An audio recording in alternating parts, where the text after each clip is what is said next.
And, is my microphone on? Oh, yes, my microphone is on. Volume's not too high though. Okay, yeah, let's fix that. So, okay, the webcam is good. Let's go. Let's see what's happening with the video broadcast. Okay, let's go for now. Okay, yeah, that looks way better for now. And what about the microphone? What's happening here? Okay, we got noise, but the volume is a little bit low. Let's see. Maybe if we open sound settings, we can fix that. I bet that's it.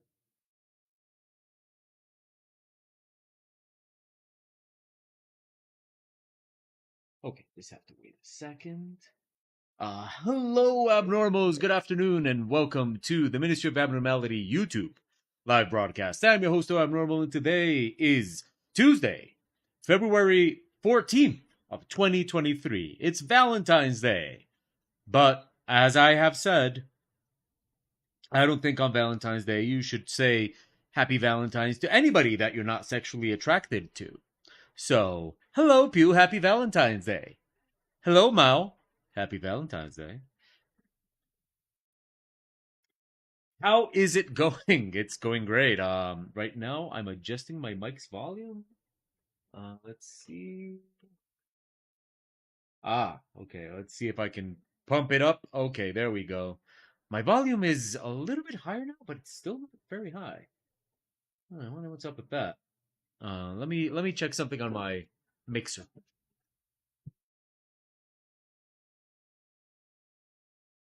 Nope, everything good on the mixer.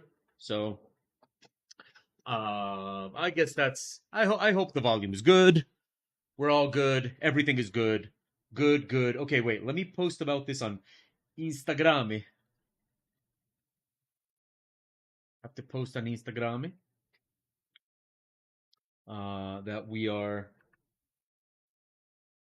That we are streaming. Okay. Uh, I'm gonna do this. Okay, wait. Huh. Post that, and then post that, and then we're gonna go back and okay. Oh, Mao is leaving us. Mao is leaving. Hello, old boy, Voltus. How are you? Where is my cell phone? Did I leave my cell phone in the bedroom? I'm gonna go. I can go. I can. Okay, give me a sec.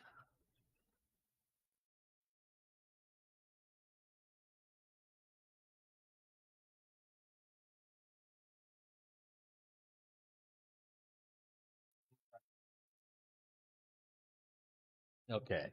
Nat class. Hello. How are you? Uh, what is up? How is everybody today? Okay, wait. Let's start with some music. Let's go with some music. I really need to get the hang of. Okay, wait. No copyright. Let's go with synthwave. Are we in the mood for synthwave today or dark western? Pirate music. How about that?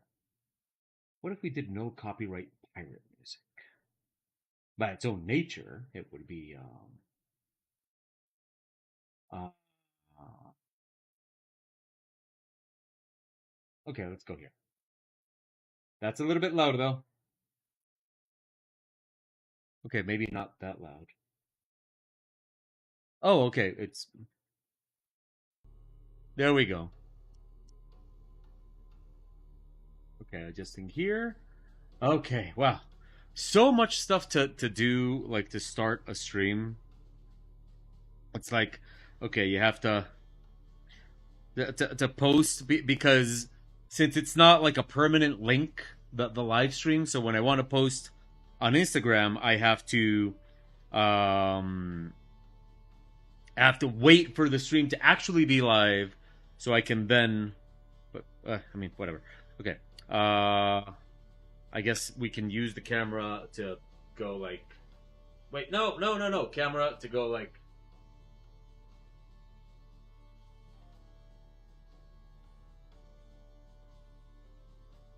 Okay, so that's what we're gonna be. Nope. Damn it. Okay, so we're gonna be. I am so bad at this. Seriously.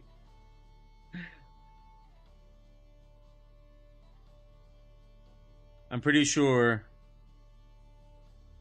I mean, if anybody judges me, I'm totally understanding. If anybody judges me.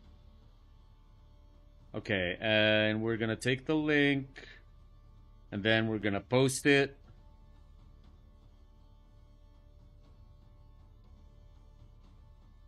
Here. Done. We're gonna put that there. And we're gonna post it on my story, and there we go.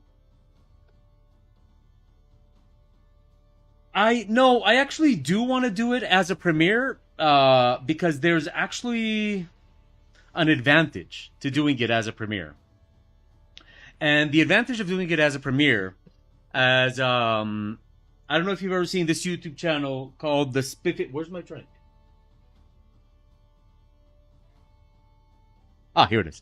There's this channel called the Spiffing Brit. I don't know if you've ever seen him. It's really good. I do recommend him. And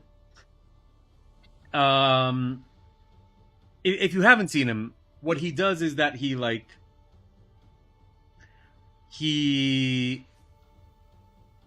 kind of like breaks things to get the most out of them. So in one of his episodes, he breaks the YouTube system precisely with the announcement of premieres.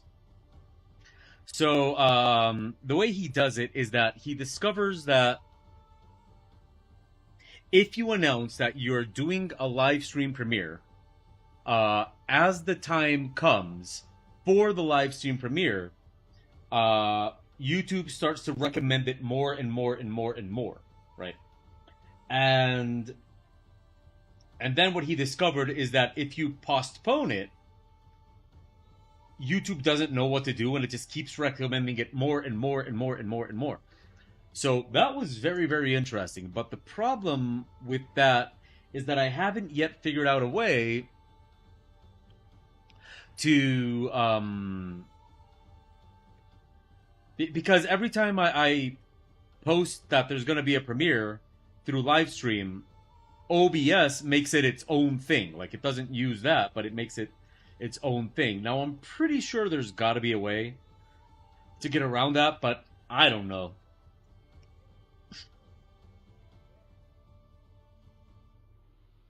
So in the end, I don't intend to game the system that way, right? But there does seem to be an advantage to having YouTube announce the premiere. So at least I want to do that. But I haven't figured out a way to get OBS to play nice with YouTube. I'm pretty sure it's just something I'm missing. I'm for sure. So, anyway, welcome everybody. How was your weekend? What did everybody do this past weekend? What is everybody's how's everybody's week going? Yeah, apparently it's this thing. Like, the video is really fascinating. I highly recommend the guy's channel. In general, I thought his content is really, really interesting. And he works a lot kind of breaking stuff like YouTube. He breaks video games, all that kind of stuff, just sort of discovering how to do those things. It's pretty awesome. And yeah, apparently YouTube, as the time comes from the premiere, YouTube just starts promoting it more and more and more. And then YouTube just kind of gets all confused, or who knows, maybe they patch that out or something. But yes, how am I liking the... Okay, well, I am going to make a review for YouTube, but of course I can tell you guys my thoughts so far. So the review for YouTube is going to take a little bit longer because Oh, that's awesome. Sabrina, hello. You started Hogwarts Legacy? Oh, this house in general envies you. We wanna play Hogwarts Legacy, but we don't have a PS5, so it's gonna have to wait. Oh, you too, Voltus? Well, yeah, we definitely want to play it, but we have to get a PS5 first.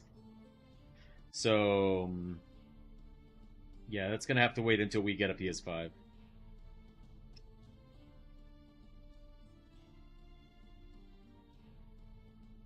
Hugh, can you do me a favor?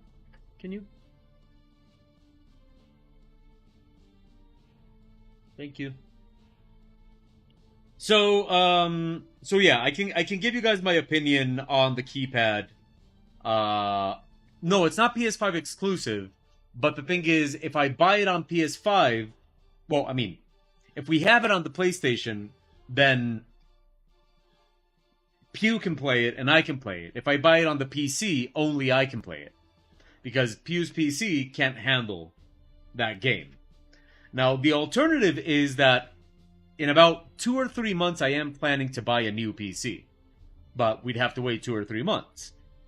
And when I buy a new PC, then Pew will probably be able to play Hogwarts Legacy on this PC, which I would pass over to her.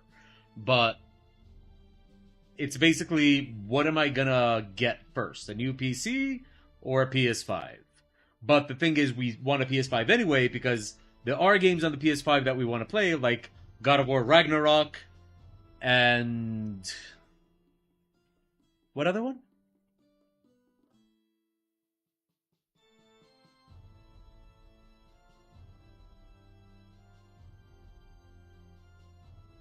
God of War Ragnarok is for PS4 also, but I mean, you want to play.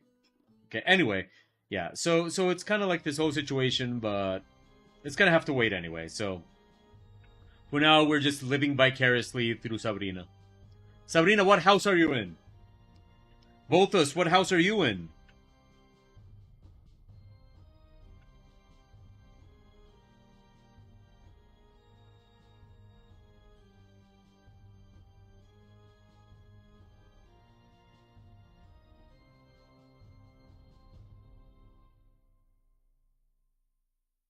So, my review of the Tartarus keypad.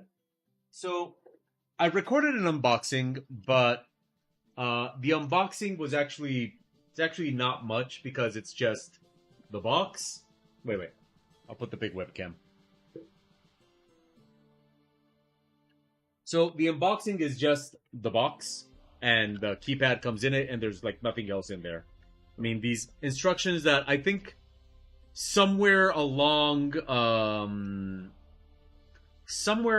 the way over like the past couple of decades, we forgot to make instruction manuals. It does come with a couple of stickers. So, I mean, there's that, but I'm not going to use those stickers. So, it's a nice box. It's a pretty box, but really the unboxing wasn't much to like get excited about. Anyway, so the keypad itself. Now, I can show you the keypad here. Wait, let me Okay, it's all blurry. So you can see the keypad itself here. It has a directional pad right here, a button here, a button here, and then all the buttons up here. And you can see it probably better on the secondary webcam. But so okay, what can I tell you about using the keypad for work? So okay.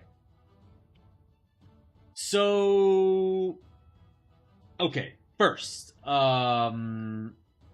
it's a review in progress. Because one thing that I knew when I got it is that I wasn't gonna kind of like adapt to it right away. So so yeah, right now I'm still kind of adapting to it and getting used to it. I knew that was gonna be the case, right? Like that's not really a problem. It's definitely not something that you get used to on the first day. Um okay, so what can I say about it? Okay, setup is not the simplest thing. No, actually, no. Setup. Okay. Setup is actually quite simple. You install this driver, and the driver is called Synapse, right? So in the driver, which you can see right here, like here's the program that comes with it. Of course, now I don't really know what the obsession gaming culture has with RGB lights is, but holy crap, like half of the stuff or more that this comes with is all about the RGB lights, which honestly I don't really care about. Like I mean they're cool at the beginning. You look at them and you're like, "Oh, pretty lights," and that's it. But after a while, like I just like I don't care. I do like that it has lights, right? Because sometimes in the dark and stuff like that, you don't have to go turn on a light to see the keyboard, right? But that's it. That's the only advantage I can think of, having lights. That when I need to do change it, like sometimes when I need to see the keyboard, I don't have to go turn on the light. That's it. And that goes for my keyboard, for my mouse, for everything. Actually, my mouse doesn't even have its lights on now. Okay, anyway. So half of the functions here have to do with the lights. Okay. But what you really want is here with the keypad, right? So when you go to keypad, you can see here that you have different keypads that you can make. I don't really know what limit there is to the amount of keypads you can make, but basically you can either have the regular key map that it comes with, in which case this is just like the left side of your keyboard. And you can see here like if you have like the regular key map, you'll see that like yeah, like here's 1 2 3 4 5, and this is basically was the distribution, right? But you can make your own key maps. So when you go to tell it, okay, I'm gonna change this key, you hit the key, and it opens here on the left for you to tell it what you're going to assign that key. And you can either assign a key, a combination of keys, or like certain functions that it has. Now here's the thing. When you're gonna work in Clip Studio Paint, like in my case, or whatever program you're gonna work in, that can become a situation where you have more key functions than you have available keys on the keypad, right? So, but you can assign different key maps. So what I did at first was I assigned to the top. Wait, I'm going to show you. I assigned to the top, change the key map, and so what I got was this, and this is something that you probably have to do if you get one of these key maps. So I made one of these, right? And one of these is basically I took one of my screens and I made this my desktop on one of my screens. So one of my screens has this at all time. And this is the way it was working for a couple of days. Basically, having that reference right in front of me and working. And as you can see, I basically had 3 key maps made. And is the stream wonky? Okay. Oh, it got a little choppy? Okay. Oh, wait. Did I forget to put it in ultra low latency? I did. Ah, damn it. I forgot to put it on ultra low latency. I put it on normal latency. And I can't fix that unless I, Wait, I wonder if I can fix that. Can I fix that in... Can I fix that directly from... Like, can I fix that without... No. I actually can't fix that without stopping the stream. So, okay. Anyway, continuing. So, basically, what you see here, what we got here, is... But wait, you guys can't see the mouse. I just realized you guys can't see the mouse. Huh. What if I move the mouse? Okay, you can see the actual mouse. Okay. But not if it's the pen. If it's the pen... Oh, wait. Now you can see it. I don't know. No, wait. No, you can't. But you can see it if it's the mouse. This is very weird. Okay. So anyway. So if you look here, I had like 3 different key maps. One for painting, one for editing, and one for file management. And so here I would have the keys that I would use for painting. And up here, I would change key maps. Oh, yeah, the program itself is kind of heavy. Like it's legit heavy. Okay. So anyway. Then I had this other profile for editing, so I would hit up here to move on to the editing one, where I had all your copy, selection, transform, all that kind of stuff. And then I would have up here number 4 to move to this one, where I have, save as, all that kind of stuff. Now, basically, you can see here the different distributions that I had, but during the weekend, I realized that there was a function that I didn't know about called hyper key. And what it is it's a key that if you press that key, all the other keys can have a secondary function. So what I did then was I redesigned the entire layout to have hyperkey. And so with hyperkey, I don't have to have several key maps. I just have one key map, and as you can see, I assign this button right here to hyperkey. So I basically have this keyboard layout, and if I hit this key, I have these keys available. So, like I said, I basically have that key map in the screen right in front of me. Like right here where my hand is, that screen has the keyboard, has the layout. And so I have to look at it a lot, but I figure, okay, that's just something I have to do until I'm used to it, right? Okay, so that in that regard. Now,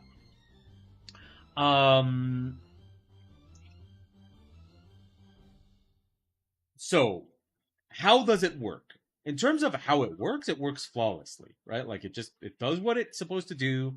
No problem, no hiccups, no nothing. It works perfectly. I used it for gaming. I played Mirror's Edge when like the first day I played Mirror's Edge. And actually my hand was hurting for a while. But then I figured out, you can see here that you can actually remove this part here, and you can place it in different parts, right? Like you can place it further away or closer. So I figured that for gaming, I kind of needed a little bit further away. For working, I need a little bit closer. So the first day, my hand was hurting a little bit from the position. But as soon as I figured out that you can move that, it stopped hurting. For gaming, like for playing a first-person shooter or whatever you want to consider Mirror's Edge to be, perfect. Perfect. It does take a little bit of getting used to, but perfect. But I'm not interested in that. I'm interested in working, right? And I hope you guys are too. So, for working, does it make me work faster? No, not yet. Not yet. Right now, if anything, it's making me work slower. But I'm trying to keep in mind that it's going to be that way until I'm actually used to it. Right? Like when I'm actually used to it, it's actually going to make my work go faster. But until then, it's actually making my work go slower because I'm not used to it. So there's that. It's not only about getting used to where each key is and what they do. It's also, and I didn't expect this one, it's also about getting used to the fact that the keypad exists and is there. And here's what's going on. So, if you look at the way I have it, I'll show you with my webcam, but I have to show you on the big webcam.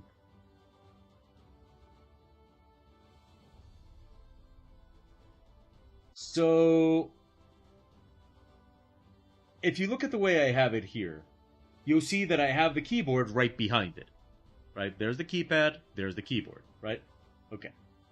So now that is pretty much inevitable. Like that's pretty much something you're gonna have to do, and that's something that I learned very, very quickly. You're not gonna get rid of your keyboard, right? Why? Because no matter how many keys you assign to this, it's just not gonna be practical to try to truly replace the entire keyboard with it. So, so there's always gonna be some things that you have to do on your keyboard, writing, um, or maybe like a function that you just use very, very, very randomly, very seldomly. So, you're not going to assign it to your keypad, you just keep it on your keyboard. Now, what that does is that your keyboard is always there, right? Like, so from my keypad to my keyboard, it's just this. So, what has happened to me ever since I started using it is that every now and then, without realizing, I'll have my hand on the keyboard and not on the keypad. Like it's just habit, I guess. But every now and then I'll have my hand on the keyboard, not on the keypad. So I have to actually keep reminding myself to use the keypad because I keep placing my hand on the keyboard just automatically. That was not something I expected, right? Like that was like I expected it to be uncomfortable. I expected it to be awkward at first and all that, but I did not expect that my hand would just kind of wander over to the keyboard all the time. That one was unexpected. So that is one issue that I've been having with the whole thing. That it just kind of that my hand kind of wants to go to the keyboard sometimes.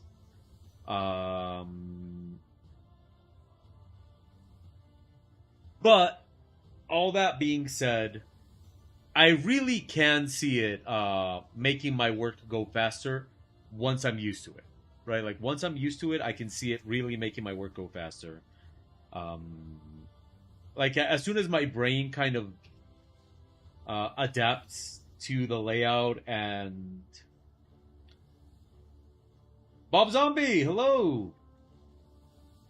So yeah, as soon as my brain kind of adapts to this idea, and like all the commands are sort of more in my kind of automatic brain features, I'm pretty sure that at that point things will start going a lot faster. As it is, I really like it. Like I really like it. I'm not used to it yet. I'm still not getting that kind of super productivity benefit from it yet, but I am enjoying using it, and uh, I am enjoying how it kind of affects the way I work and stuff like that. But that's pretty much it. That's all I have to say for it for now. My idea is to post like a full review of it, from the point of view of somebody that's using it to work in art, on the YouTube channel. But it's sort of like a review in progress, right? Like it's sort of like I need to experiment with it a little bit more.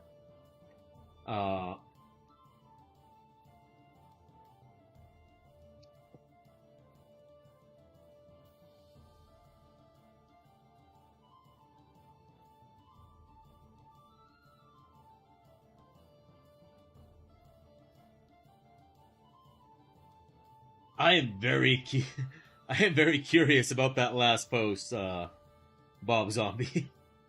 Like, what was that?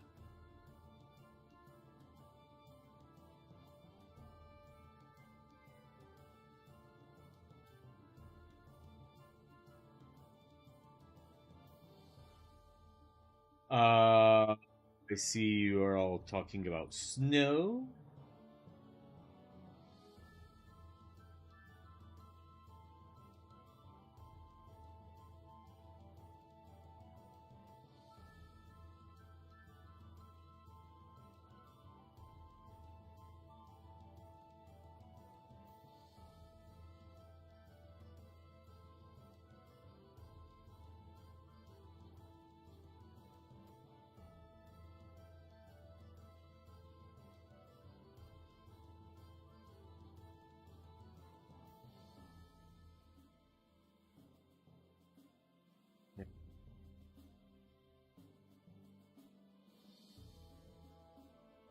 It is a dangerous thing, Bob Zombie, to work and watch.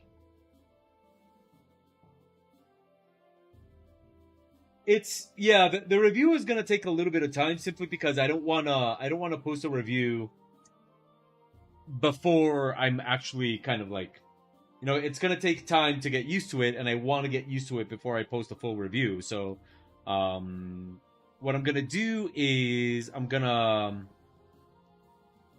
oh shit.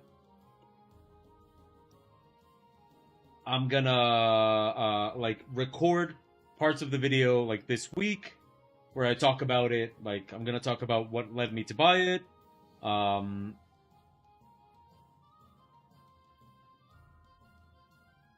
How I feel after a week of using it, and then how I feel after a little bit more time has passed.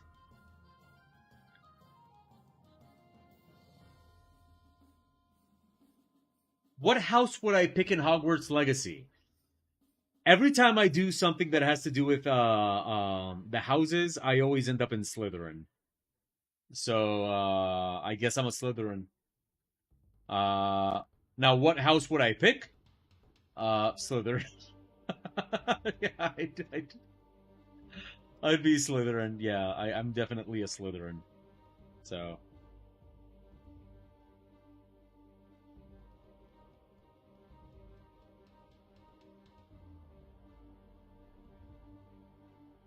So yeah, I'm a Slytherin guy.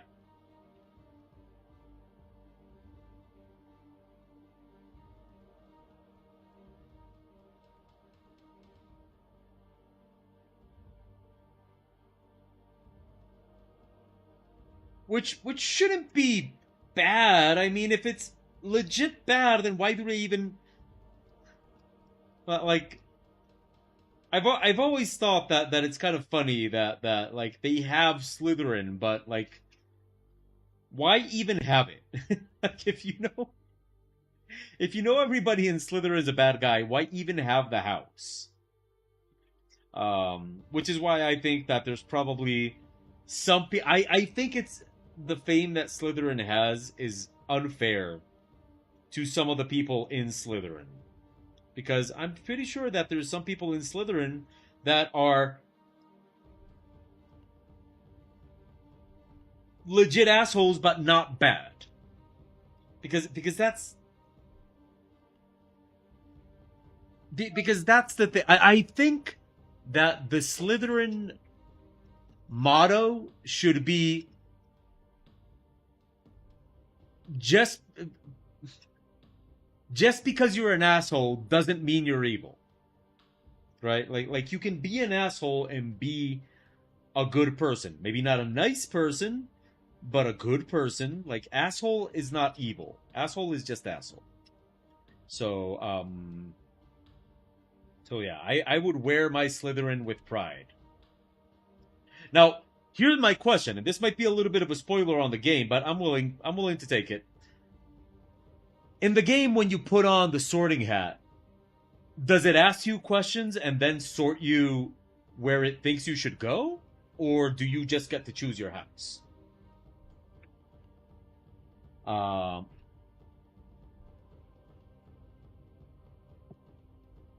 Like, does the game go like, oh, where do you want to be? Or does the game ask you a bunch of questions and then go, oh, you're this? Because I would actually prefer it if the game just asks you a bunch of questions and then tells you where you go, as opposed to just letting you choose what house you want to be in.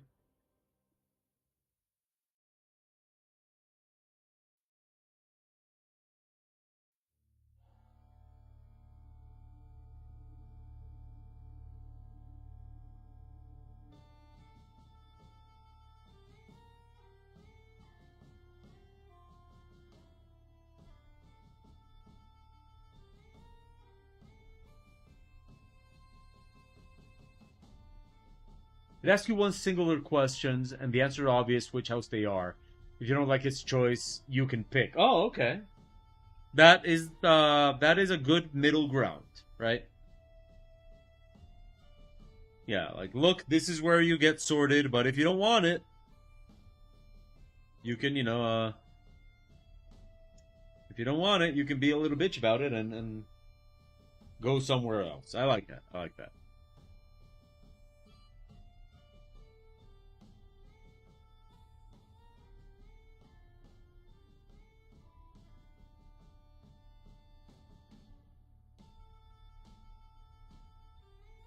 You're gonna wait for the Switch to get it? Is the Switch getting it? Oh yeah, right. They delayed it. Yes, yes, I remember. I remember that they delayed the Switch release.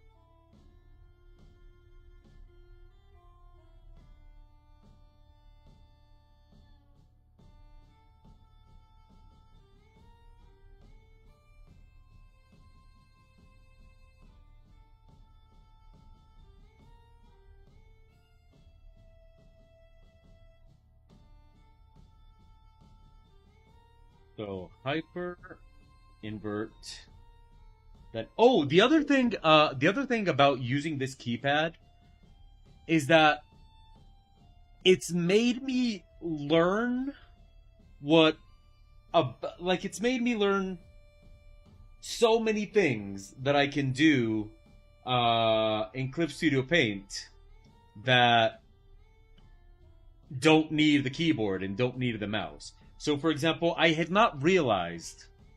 I had not realized in Clip Studio Paint how many of the functions that you can do are like up here, in the menu up there. Like there are so many functions that are up there, and I kind of learned to use them a lot more from using the keypad, because there were certain functions that I don't want to go to the keyboard to use, but I don't want to assign them on the keypad, and suddenly I'm learning that, oh, you can just use them by clicking up here. So, for example, I had a lot of selection functions that I was trying to figure out how to add them to the keypad. And eventually I just kind of realized that, oh, you can just, once you have selected something, uh, up here you get like all the stuff you need. Like from inverting selections to making like the dotted line disappear, to removing selections, to all that kind of stuff. What house does everyone else identify with? I I am a Slytherin Ravenclaw. I think I'm a Slytherin Ravenclaw. Somewhere somewhere in between Slytherin and Ravenclaw is me. I don't know what Pew is. Pew, what are you? Just Slytherin? So, for example, I'm Slytherin Ravenclaw. Pew is Slytherin Gryffindor. Which means we're enemies, but we get together and be naughty. But yeah, I'm a Slytherin Ravenclaw. Pew is a Slytherin Gryffindor.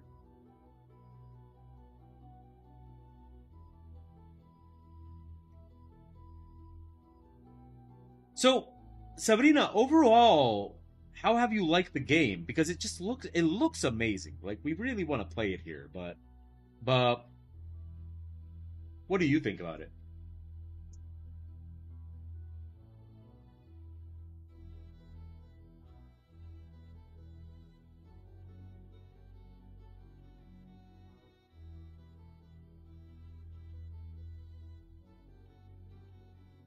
Okay, so we go with that. Now let's see if I can get the aha. There we go. See what I told you. You can get some very good shortcuts from just up there.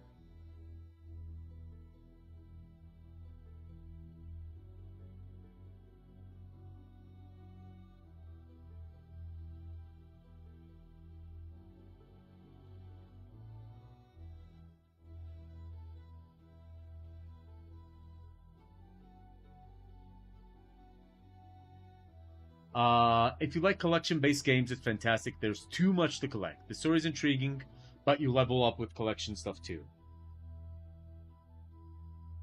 I've heard that the combat is like insanely fun.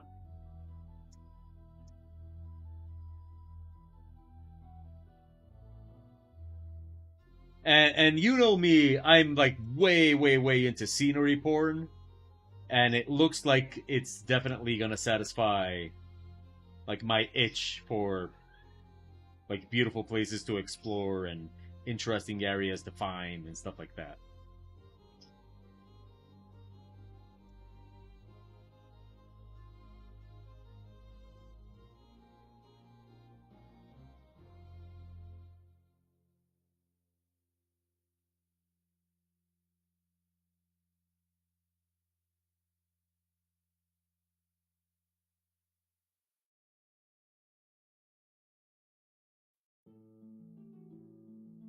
I was level 20 just from collecting shit before I even started main story quests. Yeah, that sounds like you can power level and stuff like that, which is something I absolutely love.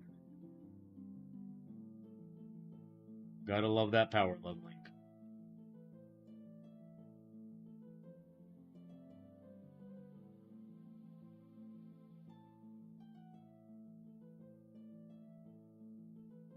The other reason we want to get it on PlayStation 5 is because Pew is going to start streaming, and if she starts streaming and likes it and continues to do it, then we might want a PS5 for that, right? So, like, she can stream more of the latest games. Does the game have difficulty levels, or is it just one level?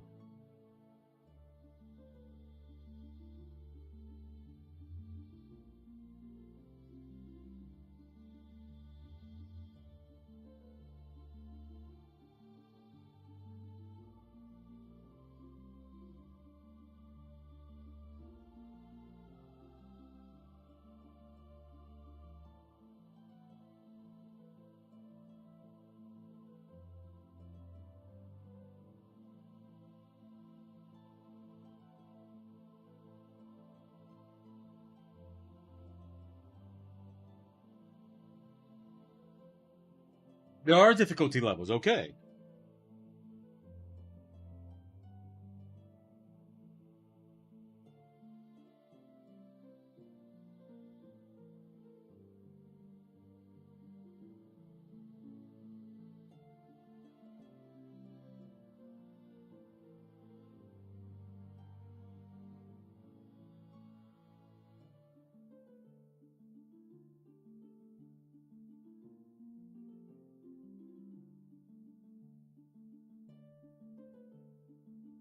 You go get it, Ma.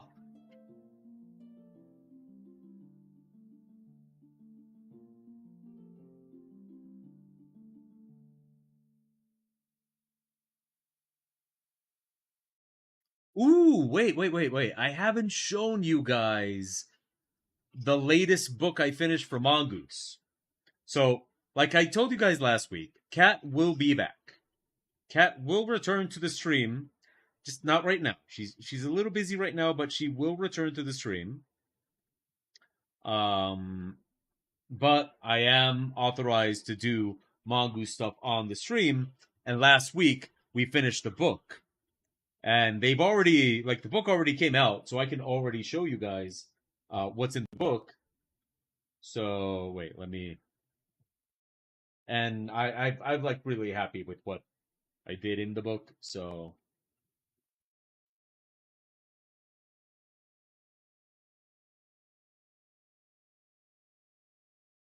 wait, that's Order of Prometheus. Okay, so there's this one. Wait, do I have any? No. Okay. So we got this one, and we got the cover, and we got the other ones that we finished. The Hexapod Wall. We got Gideon. We got Exploring the Station. The Golems. The Hexapod. The Golem Worker. The Combat, and the Dog. So check it out. So this is the book I delivered to Mongoose last week. Here is the cover. Wait, let me just take that back. Okay, so this is the cover of the book that that yeah, yeah, this is the cover. I think there's not much more to say. This is the cover. It's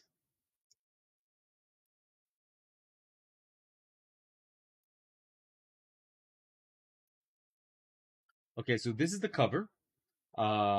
We made this one is the aftermath image, basically an image of what the city looks like after everything that happens.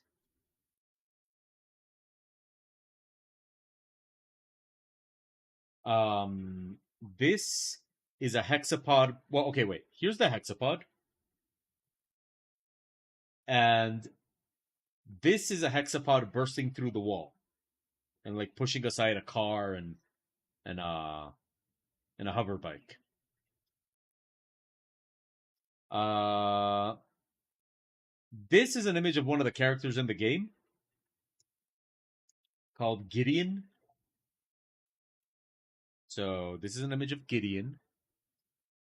Uh, this is an image of the golems in the game, which are these mutated kind of beings.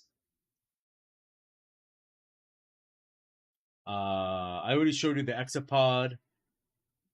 This is the golem worker. This is the golem attack dog.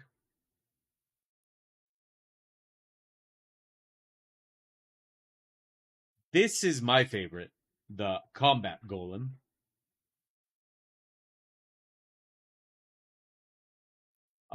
And here's my other favorite image of this, the exploring the station image. I just really like this image. And of course, the cover, which is like I really like the cover. Okay, so uh this is easy. Okay, great. This is working. There we go. Why did the music stop? Oh, because it's done. Okay, let me look for something else. Oh, okay. No. No copyright. It's been a while since I've listened to some synthwave. Synthwave.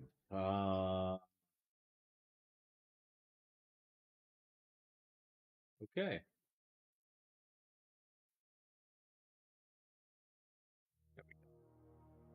Thank you. Thank you. I'm very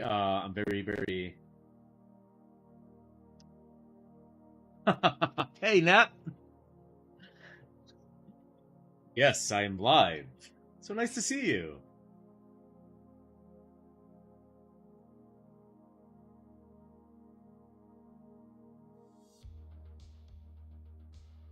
Okay. Hello, Nightcow.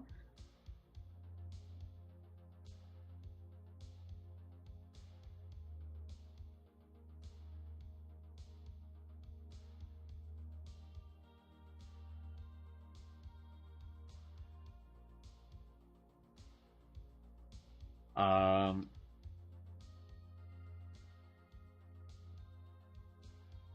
so yeah. So and this week I am working on another book for that, but I have these other projects that I'm working on that unfortunately I can't tell you about yet. I'm waiting to see if they announce one of them so I can show you guys, but just not yet. Um, Unfortunately, yeah, unfortunately, not yet. Uh, let's see. I've been checking every day on this client's website to see if they post anything of what I've done, but no, I guess it's just not launching yet. Oh well. Okay. I just had a grocery delivery order drop off, and we have a whole bag of groceries that isn't ours. I've been trying to call the deliverer and I texted, no answer. The real question is, what's in the bag? Um. Nah. Thank you. That's so nice. It is so nice to see you.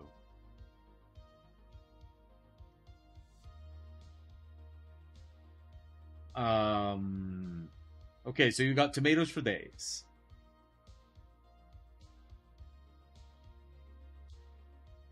Is that it? Like, what else is in the bag? I want to think it's like one of those like weird combinations. Like, okay, there's 20 tomatoes. Um, let's see, 20 tomatoes, motor oil, a box of paper clips. Um, like a really weird combination. Like 20 tomatoes, motor oil, a box of paper clips, uh, a cartridge of ink for a very old printer, and one loose tampon. Like just not even in a box, just one tampon.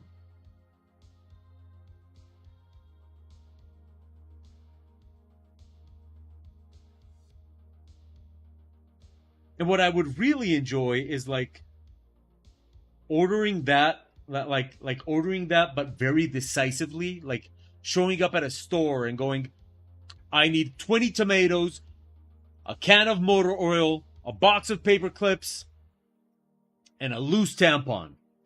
Like, okay, it has tomatoes, goldfish crackers, 2 onions, green onions, red peppers. I think they were gonna make some soup. Think about it. Like, that's all stuff you put in soup.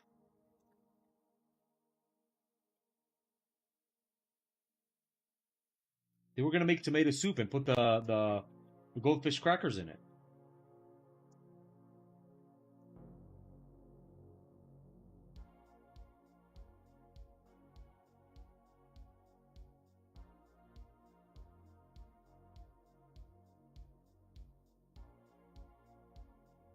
Little did she know that those were the ingredients for the secret mafia soup of death. It's like this ritual soup that they make in the mafia, and when they make it, it's because um, they're about to kill one of their members, so they give him that soup as a goodbye. It's the kiss of death soup. But since the bag never arrived, um, you probably saved that guy's life. You're a hero.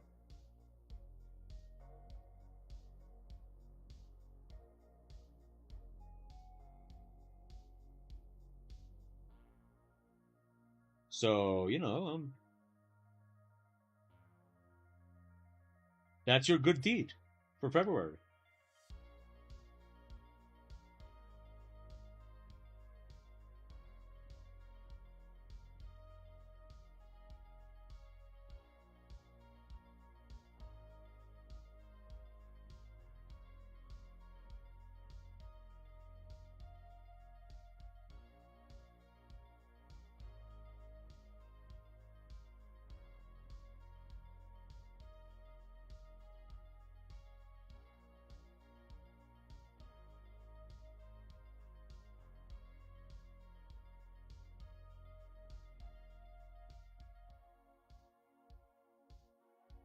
I know how pissed I'd be if I'd be missing a bag of groceries, so I feel for the person.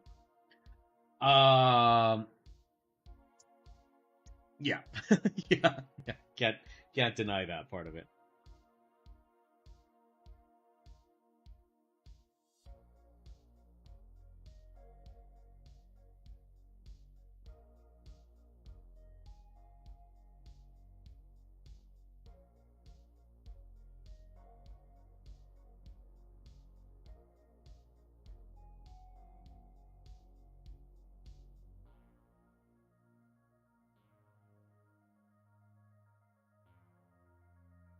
I'm always very pissed whenever I order food and it comes incomplete. I'm I get pissed off when I order like food and it doesn't come with the extra stuff. Like for example, um like if you order like like like Chinese food and it doesn't come with soy sauce. It's like what the fuck did you send it for? just take it away. This food is garbage now.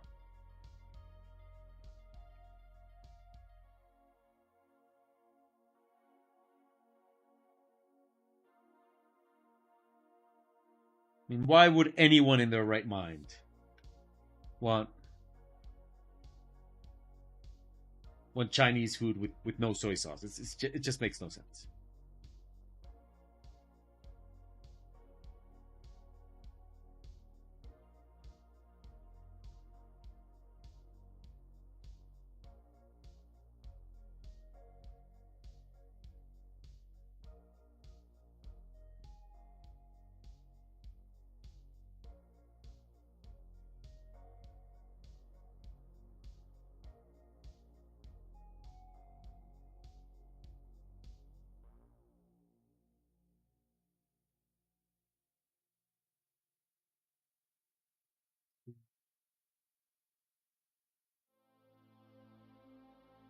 What next? What next?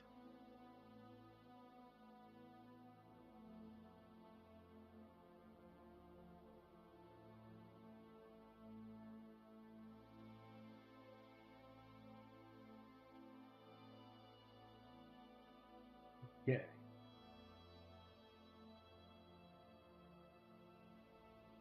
We have a nice meal planned for Valentine's Day. Our Valentine's meal day our Valentine's Day meal is to be uh Indian food, right? Oh, we're gonna do Arabian food.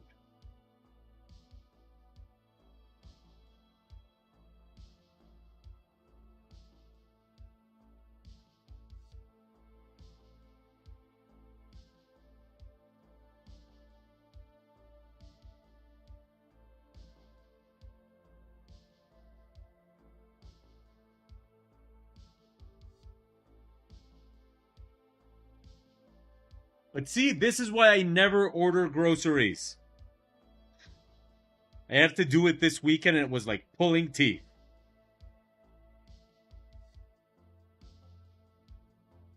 Yeah. This is why you never order groceries.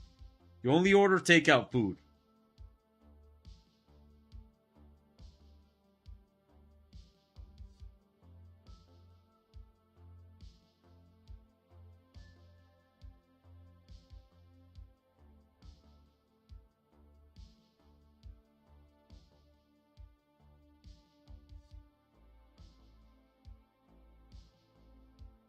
Okay, one time.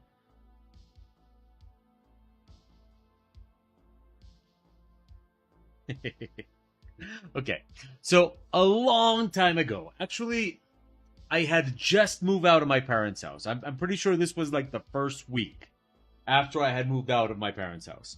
I was living in this incredibly shitty apartment that had no windows and blah blah blah. Okay, so I at that time was a vegetarian, and I ordered some Chinese food. Now, uh, when I was a vegetarian, one of the things I liked ordering the most was precisely Chinese food because vegetarian Chinese rice is very very good, very very decent, right? So yeah, like vegetarian Chinese rice, really really really good stuff. So one time I go and I order, a box of Chinese rice, and they send me. Wait, what's this?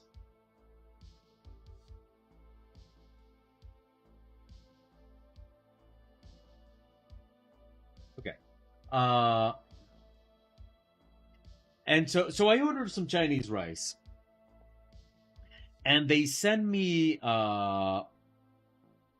like a full box with meat, and not only that, but on top of the rice, an entire chicken, an entire fried chicken. So obviously, I called the Chinese restaurant and I'm like, hey, I ordered a box of vegetarian rice, uh, and you guys sent me, you guys sent me meat. And so the person on the phone is like, well, okay, she spoke in a Chinese accent, but I'm not going to do that, right? We don't do that, but you can just imagine it, okay? Okay. So she goes, yeah, but don't worry, we didn't charge you extra. I'm like, thank you. But you're not seeing the point. I wanted vegetarian rice, and you sent me rice with meat. She's like, yeah, don't worry. Our mistake, but we won't charge you extra for the meat. You can just have it. No, you're not getting it. I'm a vegetarian. She's like, yeah, but don't worry. We won't charge you for the chicken. You can just have the chicken. You can just keep it. No. Like, you're not getting my point. In the end, I just had to hang up. I just have to leave it like that. Like, okay. Like, just, okay. They, like, the woman just did not understand the concept of, I don't want the meat because I'm a vegetarian. Okay, needless to say, I'm not a vegetarian anymore. That's not why, but I'm not a vegetarian anymore. But eventually what I had to do was I, like, went out and gave the entire chicken to, like, a homeless person. And that was it. Like that was the end of it. Because yeah, at the Chinese restaurant, they just did not see the problem. They did not understand why I just didn't take the free meat.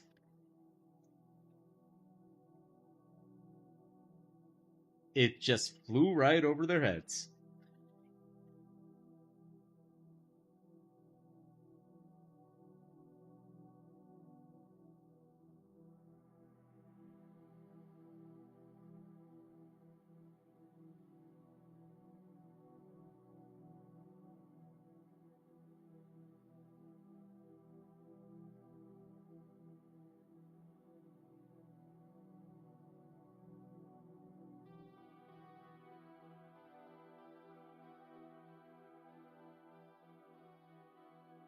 Okay. So, how's everybody's week going? What is everybody up to this week?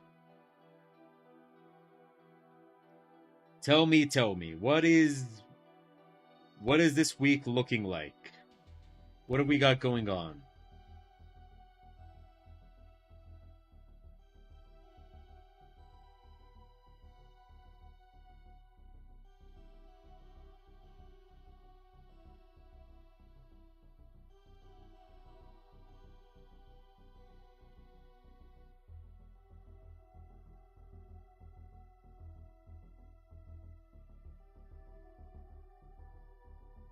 Last pages. Oh, are we seeing are we on the home stretch in that class? Ah, congratulations. I'm excited for you.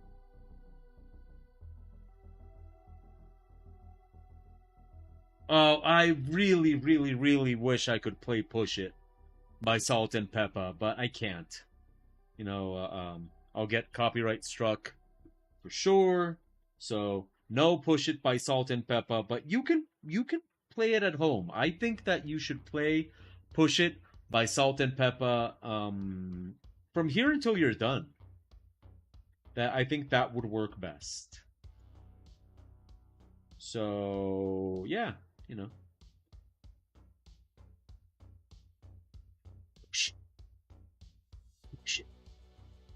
beam, beam, beam, beam, beady, beep, beep, beep, beam, beam, beam, beam.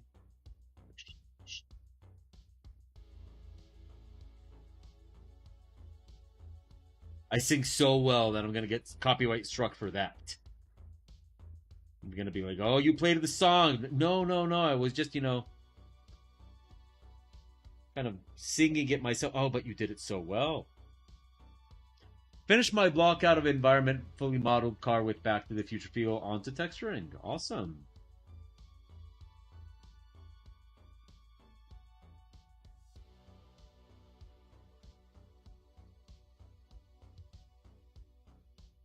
I've also been doing some 3D work this week. Unfortunately, I can't tell you guys what. But I haven't even wanted to try the keypad on 3D. And I figured, okay, let's just get it. Let's just get used to it on Clip Studio Paint before we even consider getting used to it on other programs.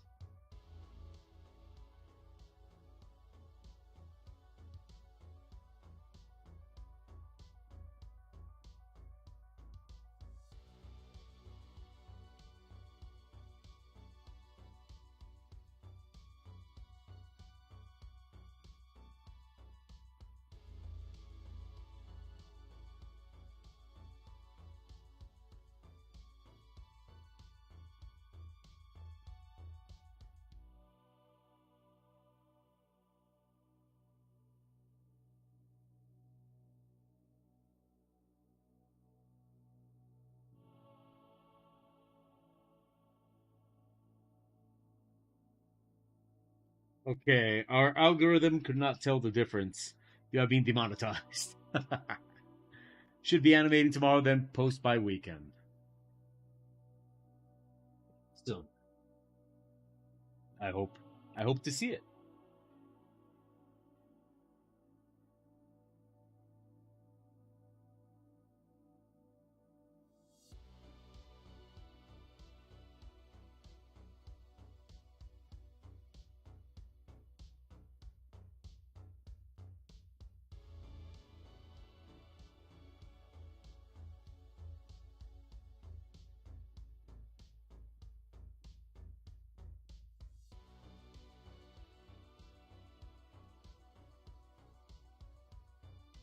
Okay, wait. Let's save this with another name. Save at. Where's save as? Okay. Save as.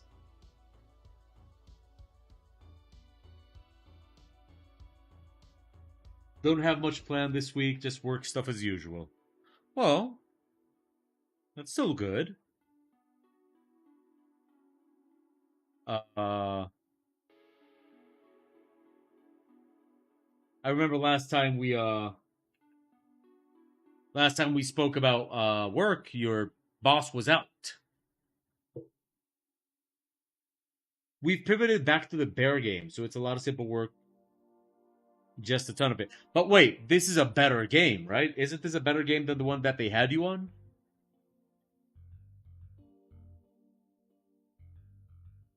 If I recall correctly.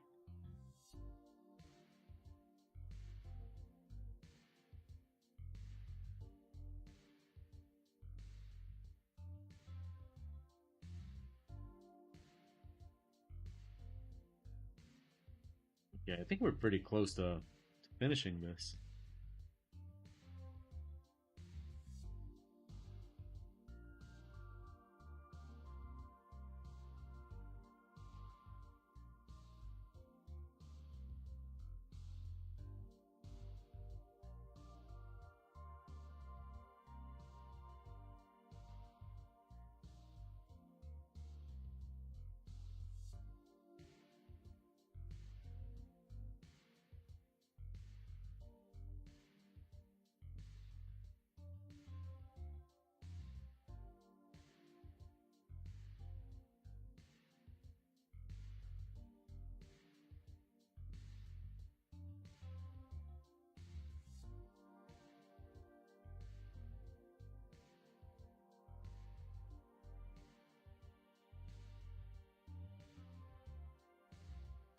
Okay. I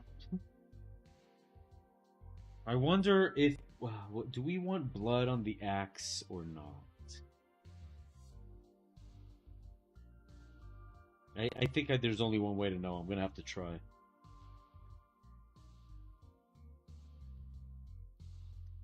I don't exactly like any of the games we work on, but yes, out of all of them, this one of the most comfortable. I'd rather draw ugly bears than slot games. That definitely sounds like what would you rather do? Draw ugly bears or slot games? Or draw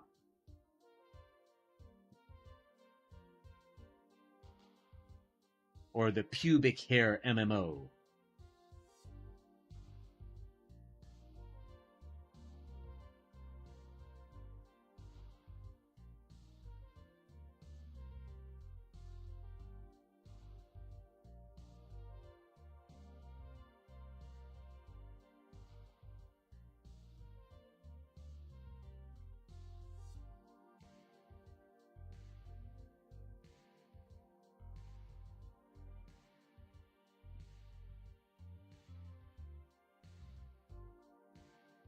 Okay, here we go. Let's do some blood. Hopefully YouTube won't have a hissy fit over me painting blood. I hope.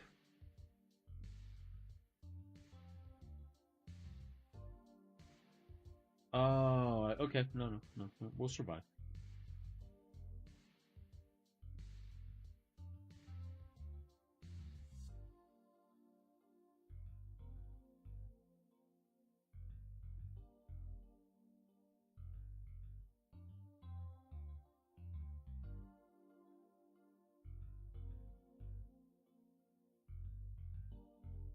Okay, let's open one of the older versions of this. Which one? Oh yeah, he was fighting over chocolate syrup, as you do.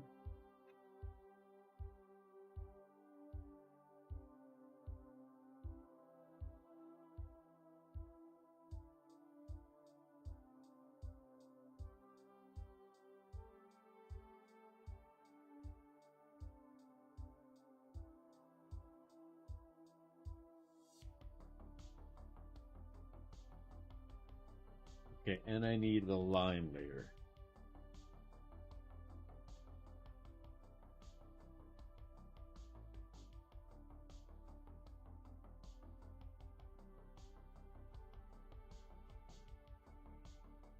It's interesting with the lines, but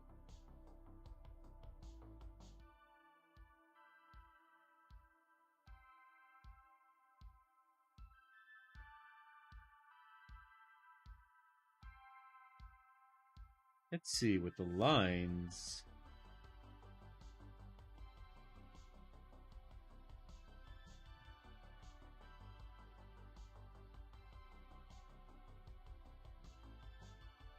Okay, whatever.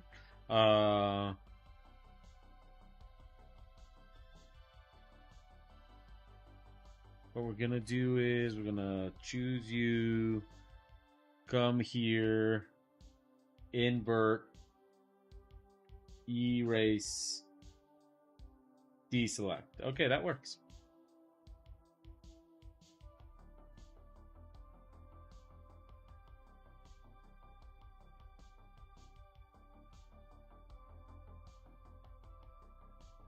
And now let's just.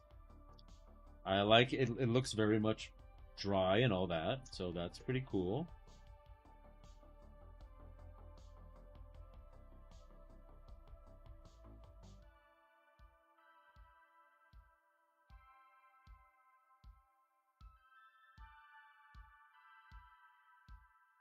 Wait, what happens if I choose you, go with you?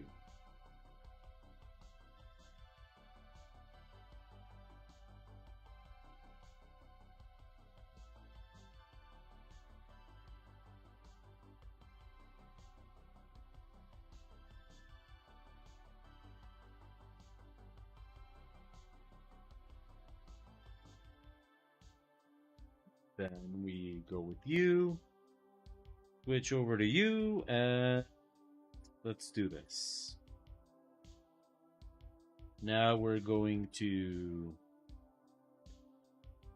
with that. Just bring in some of those little blood splatters. Oh no, I'm sorry, chocolate syrup splatters. You know, just.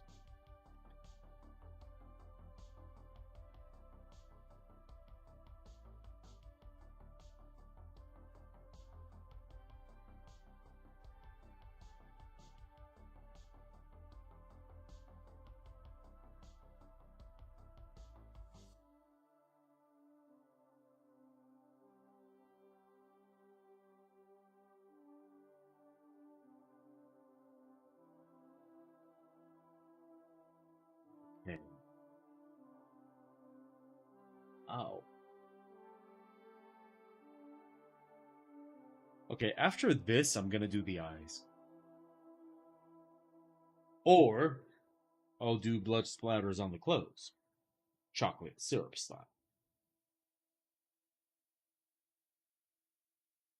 You know, as it goes.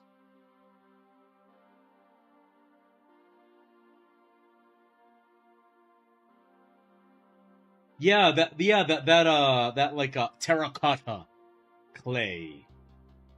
No violence, you know, no violence whatsoever here. He's just an orc expressing his emotions in a healthy manner. And I think we should celebrate that. I think that is something to be celebrated. A healthy expression of one's emotions and feelings. That is something to be celebrated. I mean, right? It's 2023. Why would anybody be against an orc expressing their feelings? I think. I mean, but maybe I'm just a little bit more progressive. That's just.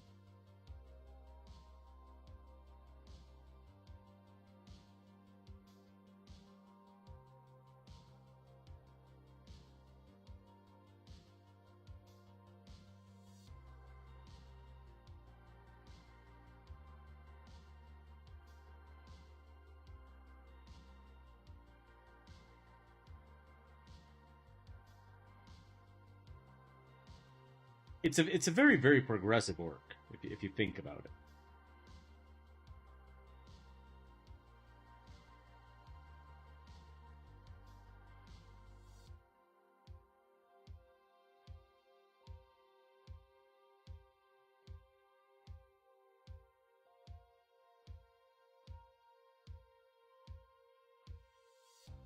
Okay, and now we're gonna grab.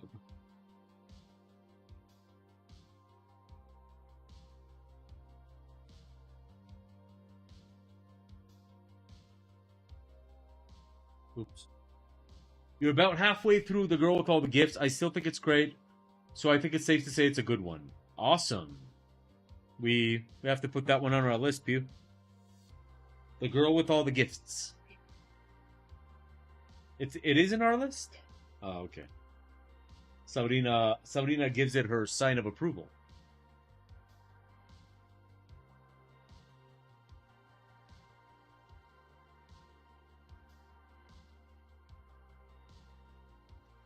Yeah, you did show up. Yeah. Because what? Oh, okay. She's there for all the hand action.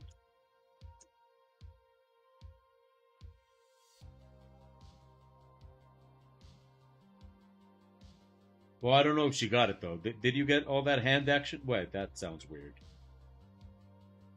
Were you here for the hand action?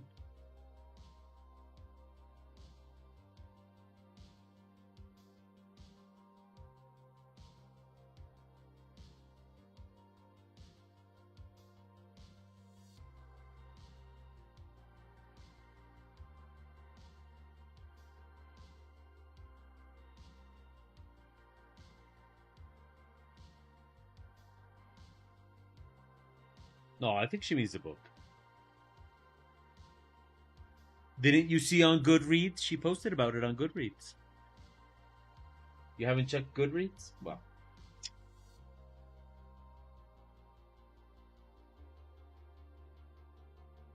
I just have to say, and I don't say this as a joke. I love Mao's Goodreads. Mao's Goodreads is the best Goodreads ever.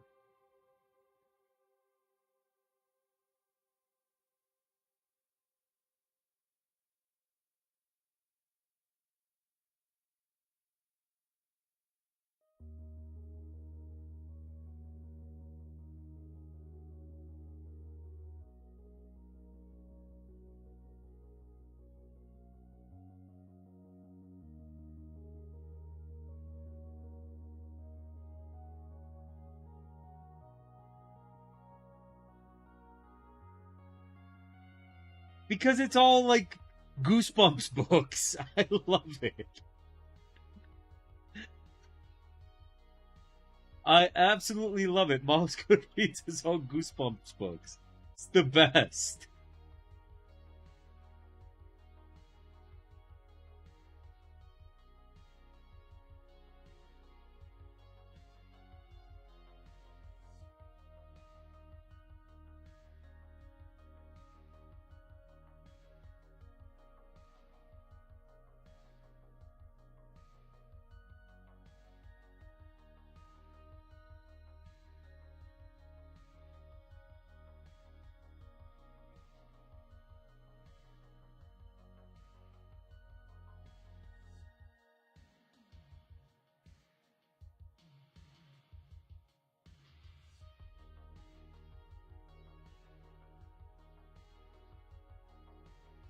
By the way, if you wanna, if anybody wants to feel old, because I mean, why not? Why wouldn't you?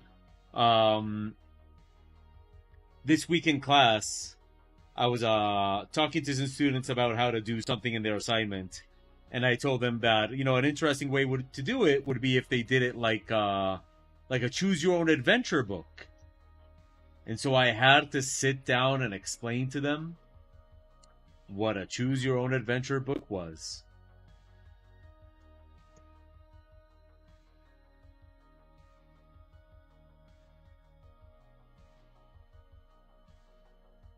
And they looked at me as if I were telling them about that time me and my buddies invented the wheel. Holy crap.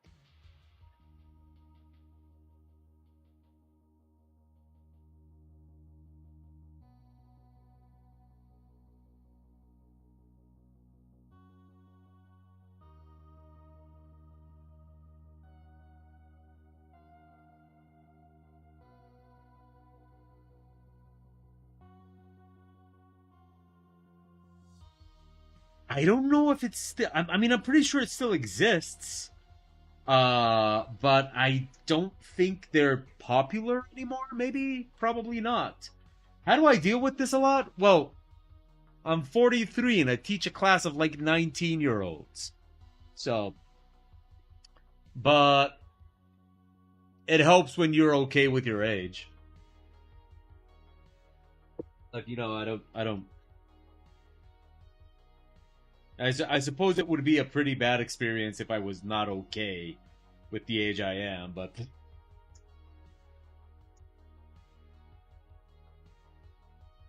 I actually have a little bit of fun, like explaining to the youngins like about the days of choose your own adventure. And look at it this way. My students, like if you want to feel old, my students don't get Simpsons jokes because the Simpsons being good is from before they were born. Like they don't get Simpsons jokes because since they have been alive, the Simpsons have not been good. Like that's, I mean, okay, maybe you can make an argument that the Simpsons were still a little bit good when they were born, But definitely by the time that they started making memories and watching TV of their own volition, they did not experience good Simpsons. So you're teaching a class where if you make Simpsons jokes, the students have no idea what you're talking about.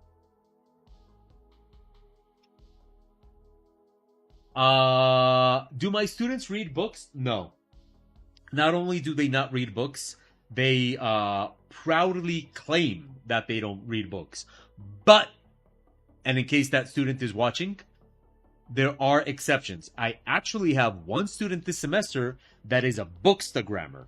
Now, if you don't know what a bookstagrammer is, hold on, Grandpa. I'm going to explain to you. So, a bookstagrammer is a person whose Instagram profile is all about the books that they read. And this particular student reads around 3 to 4 books a week. A week. She's got like this whole thing. She reads like 3 to 4 hours every single day, posts reviews of all the books she reads. She's like an absolutely dedicated bookstagrammer. But she is an exception. Most of my students don't read, and most of my students will proudly claim that they don't read. I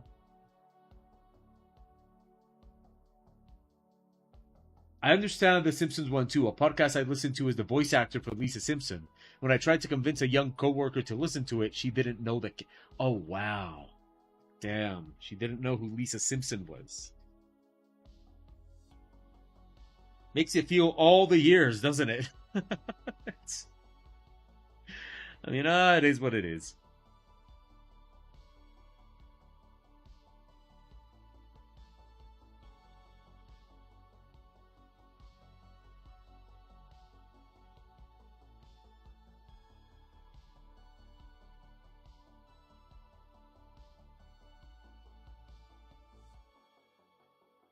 Okay, now it's gonna get pretty tricky.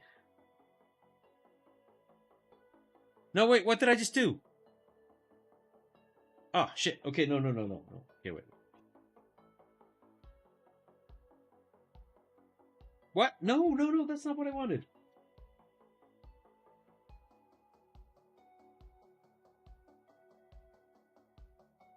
Okay.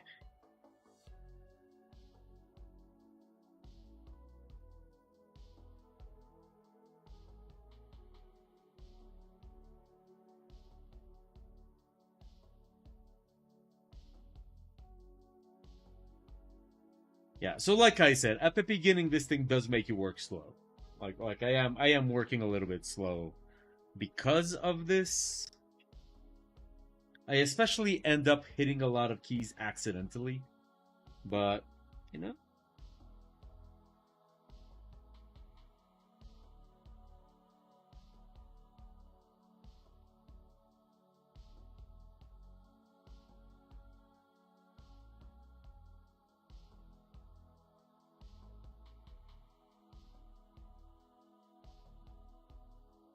okay.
Okay. This is taking like a lot of coordination on my part to make sure that I get all these keys right. This is taking a lot of like mental like a lot of focus. on my part.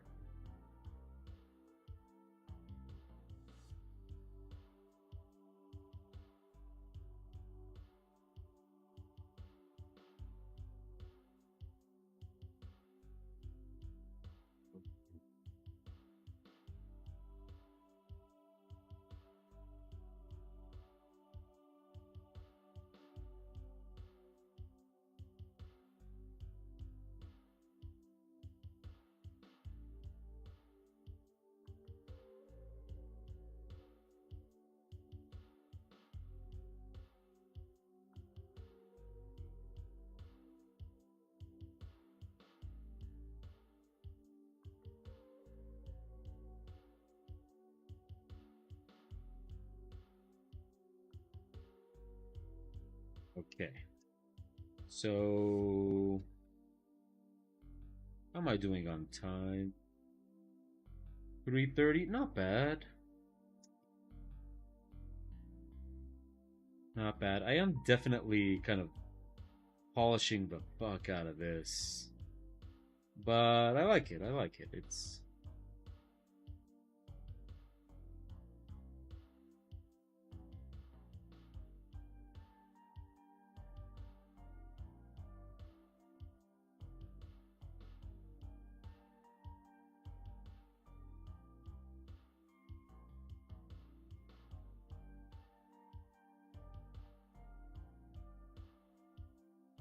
Is the goal to finish today? Yes, but I'm like pretty certain that we will.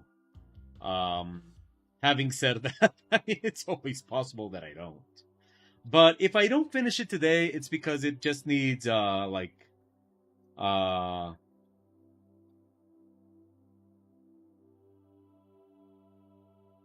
if I don't finish it today, it's more like that kind of situation where it's more like, yeah, I'm just gonna leave it alone for a couple of days and then 2 days later come back and declare it finished or polish it another little bit.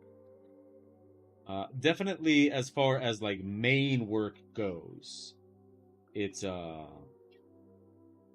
it's nearly finished. You are a big fan of the face. The eyes are creepy and dark. I still have to make the eyes though. Like we are gonna add eyes. But thank you. Actually, I like the face very much myself, even if I do say so myself.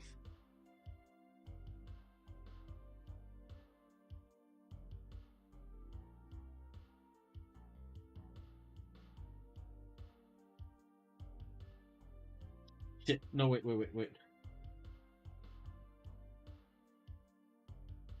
Okay, then we save. Are you saving? Yes. Then we come here. Okay. And yeah, it takes a lot of getting used to this thing. I'm on it, but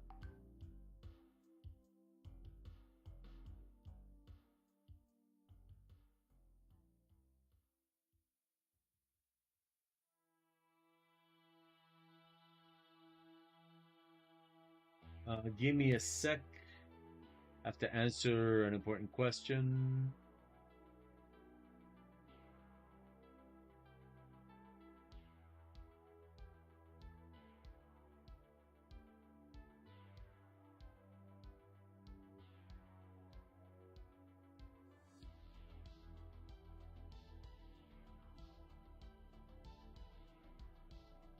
Okay, give me a second. I have to check something. So the thing is, here where we live, there's a bunch of marches and stuff taking place this week, protests and all that kind of stuff. And tomorrow I have to go teach a class at the university. So uh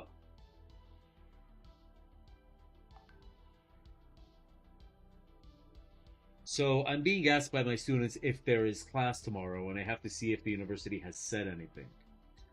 I don't think they have. Sorry, I gotta sneeze. Oh, I'm okay. I'm okay.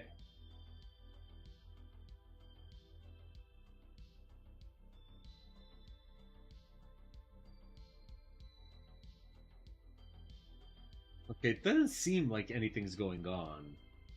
Uh,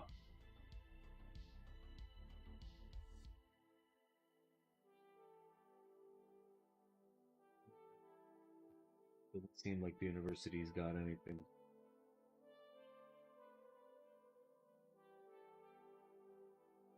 Uh,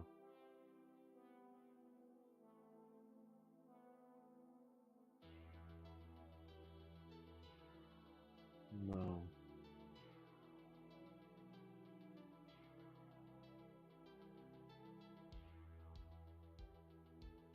Okay, give me a second. I'm gonna answer to this student, and I'll continue. Okay, so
okay. Sorry about that interruption. I was just telling one of my students that you know so far it seems like the protests and marches and all that kind of stuff are not too dangerous. So the university has not canceled any kind of class or anything up to this moment. But, you know, if her parents don't want her to go to class, I get it. You know, I'm not gonna give her a bad grade or anything of the sort.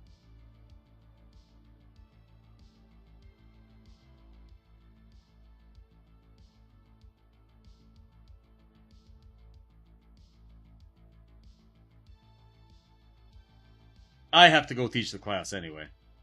So, you know, there is that. Up to this point. Oh yeah, Mal, there's a protest this entire week. The big ones are supposed to take place today. The thing is, they're probably going to be worse in other parts of the country. Um, but still, I mean, be careful. Try not to try not to go out unless you have to.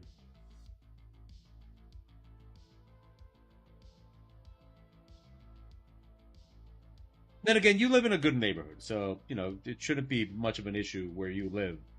Um, but yeah. There's totally protests this week. Definitely, you know, try not to go downtown. Uh, Not that I think you normally go anyway. Uh, um, and you never know. I mean, just keep your eyes open. I guess would be what I would say.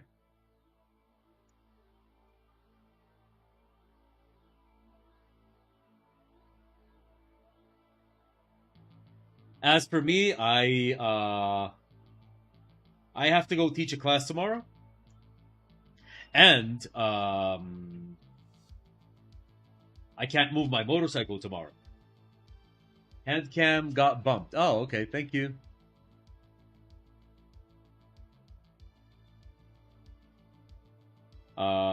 Yeah, I gotta go teach a class tomorrow. So, and tomorrow's the day that I can't move the motorcycle, so I gotta ride my bicycle tomorrow to work, which The last time I had to ride my bicycle during protests and marches and stuff like that, I got a face full. Thank you, Pew. I got a face full of tear gas. It was it was I was riding my bicycle down the street, and so I'm just riding my bicycle. I'm riding on the bicycle lane, and suddenly, like, this guy passes by me, and Sabrina, I can't move my motorcycle. I don't know if you remember that I've told you guys that there's like this law here that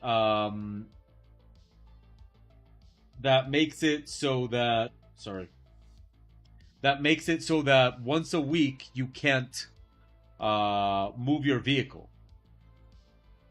So that for me is Wednesdays. On Wednesdays, I can't move my motorcycle. My motorcycle can't be on the street on Wednesdays. So so that's tomorrow, and tomorrow there's like all the marches and protests and stuff like that. Um, so I have to go on my bicycle. So anyway, a couple of years ago, there was like this moment that there were a lot of marches and protests and stuff like that all over the city and the country, and I had to go to the university. No, wait, I don't remember. I don't even remember. No, maybe yes. I think I was to the university. Well, anyway, I was out on my bicycle, and I was riding down the street on the bicycle lane, and this guy passes me, like coming my direction, and I see him on his bicycle, and he's crying. And I'm just on my bicycle. I see him pass by. I'm like, oh, that guy's sad. Like, I wonder what's wrong. He's sad. Oh, like it's so early. What happened to him? And so I keep riding my bike down the street, and suddenly I start feeling like my face is burning and itching, and I start crying too. And idiot O still doesn't figure it out. I'm just on my bike, and I'm like, what is wrong? Why am I crying? What happened? And then I noticed that like 3 blocks down, there was like this huge protest and riot on the street, and like you know, riot police and tear gas and all that kind of stuff. And the wind just carried the tear gas down, and it was hitting me in the face, and I hadn't I hadn't noticed what was going on. So yeah, my conclusion is like, oh no, people are sad today. What's going on? What an idiot.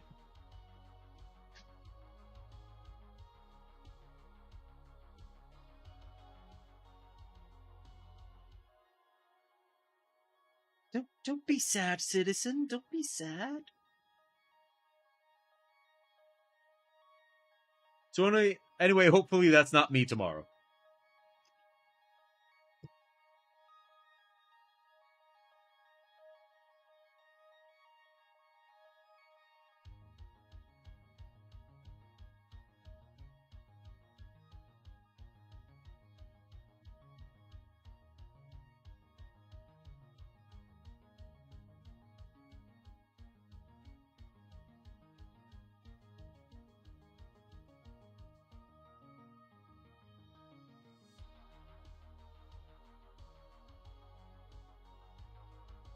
So yeah, tear gas, not much fun.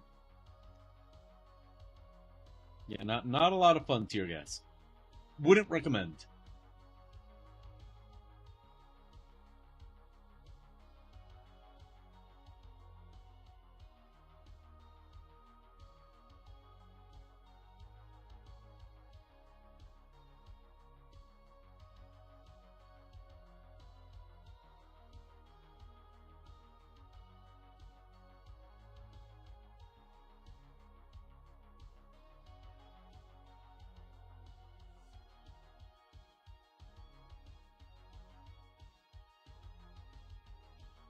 Yeah, don't be sad, citizen. Sounds like I'm a robot that's going around the street, right? Hello, citizen. Don't be sad. Happiness is your civic duty. Initiating joy protocols.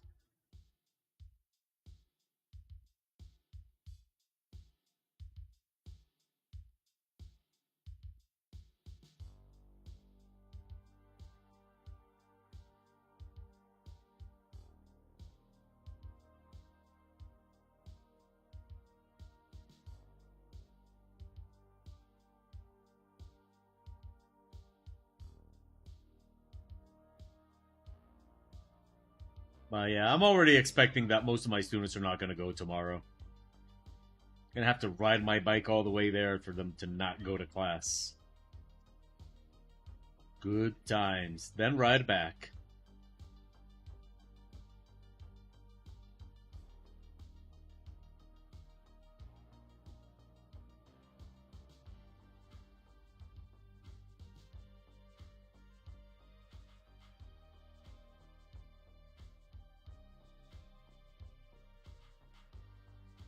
What? Why?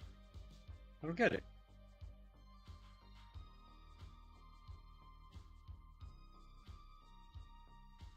Oh no. Did I?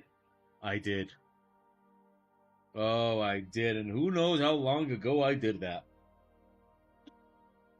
I fused the title with the. Oh, wow. What? Okay. That's not good.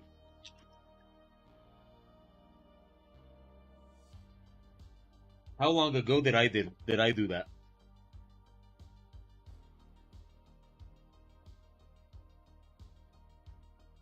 I accidentally fused the title with the character. Oh, no, no, no, no, no.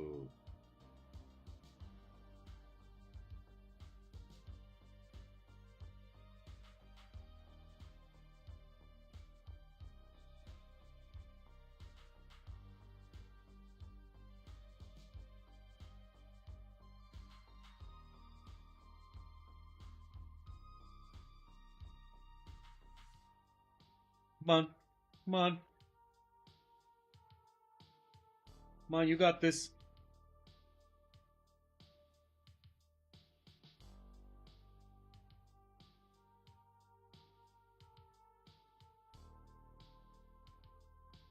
Oh, okay, okay, okay, okay. We got this. We got this. Oh, we barely got. Oh, wow. Okay.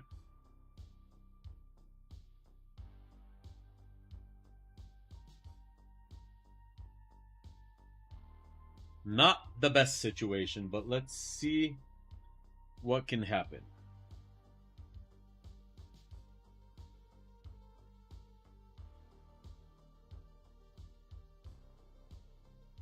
Let's see if we can fix this.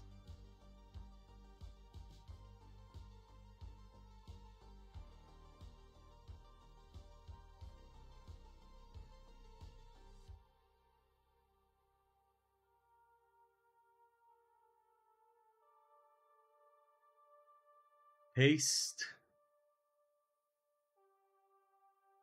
And okay, now the only suck part, the only suck part, the succation of the situation we got going on here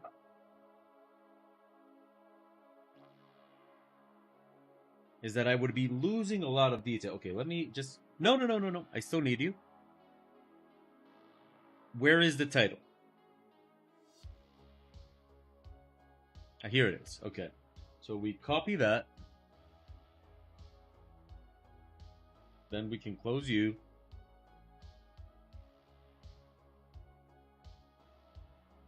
And we'll paste you right there. Thank you. Now, you had a lock, but I guess that doesn't keep you from getting...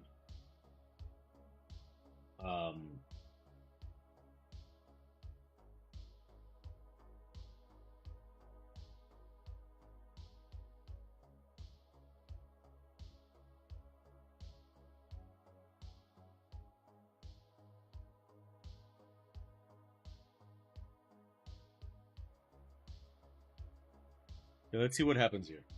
Let's see if I can bring this home. Is that going to be our official way of telling each other to not be sad?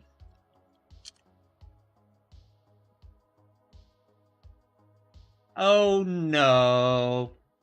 Don't be sad, citizen.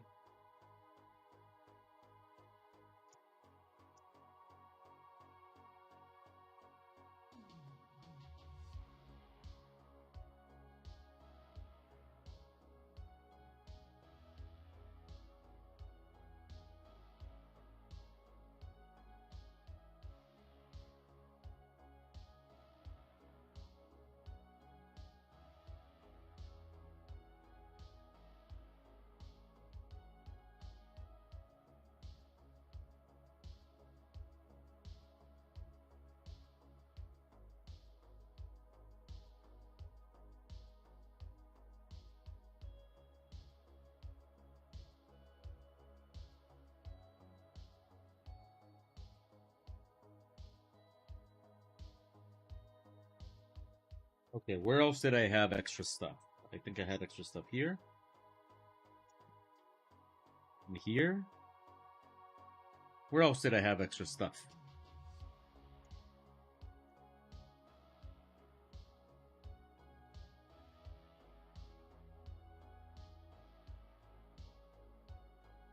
Nowhere else. Okay, this is good. This is good. Okay, that wasn't that bad. That was not that bad. Okay. Just a little detour. Just a little detour.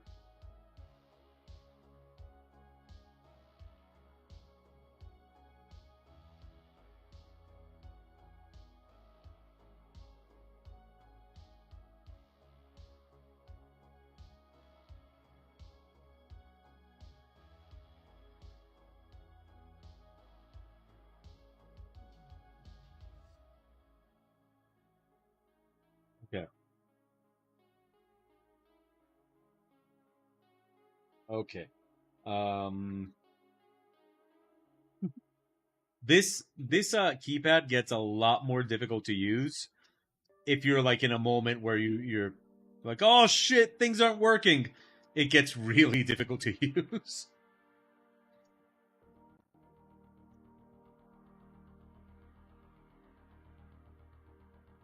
Definitely not great for an emergency, I would say.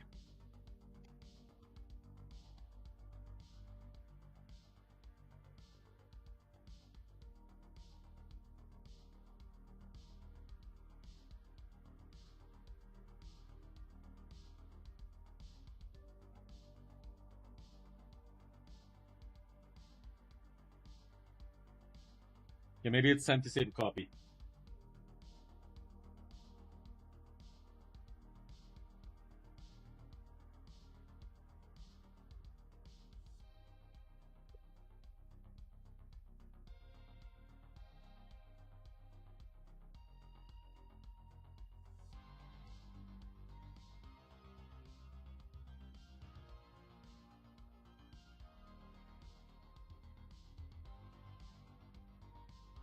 Okay.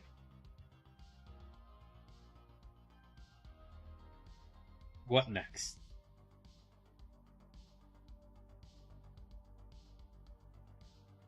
Okay, let's make the eyes and ruin it for Nat class.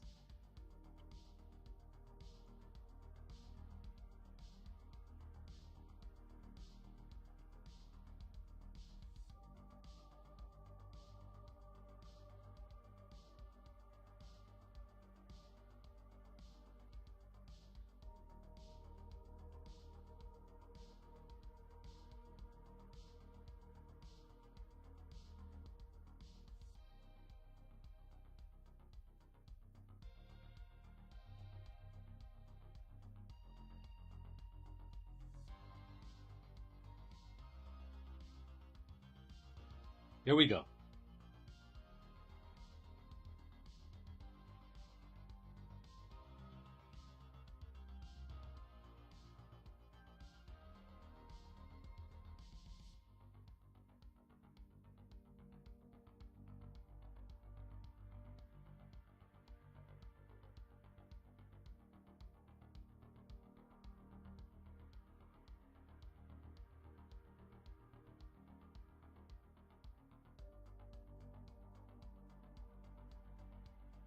Okay. That's honestly, eyes are always the part of the body that I'm the most insecure with. What about you guys? What's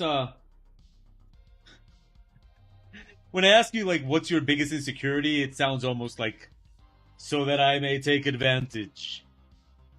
What is your biggest insecurity so that I may haunt your dreams? Why don't you tell me your insecurities and your bank account number? I would like very much to know them both.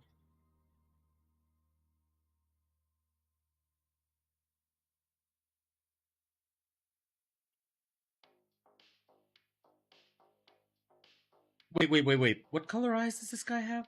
I know he has eyes of a color. Really? Oh, he has eyes of a certain color? Awesome. Let's see. Let's see what color eyes he has. The nose, Night Cow.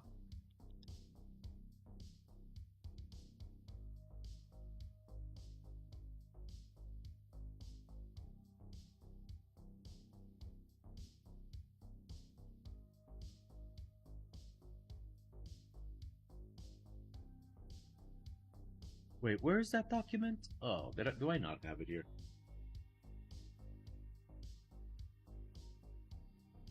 Let's see. Oh, where am I gonna find that document?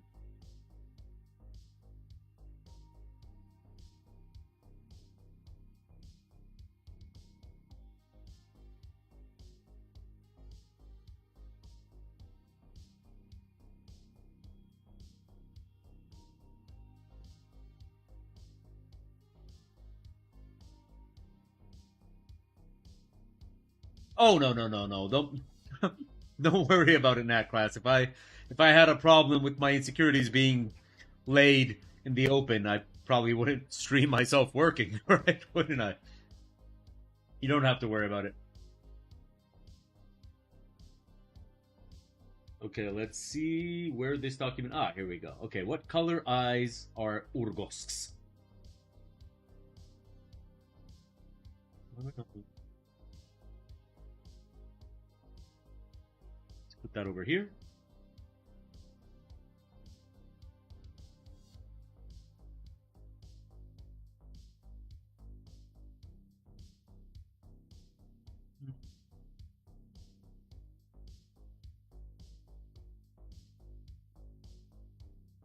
Okay, let's see.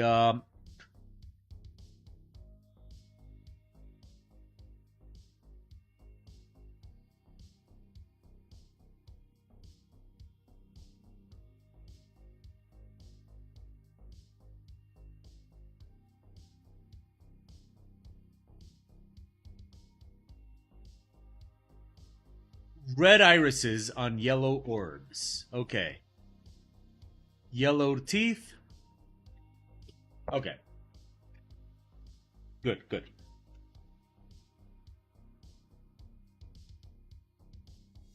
Thing is, I think I might have made him too green.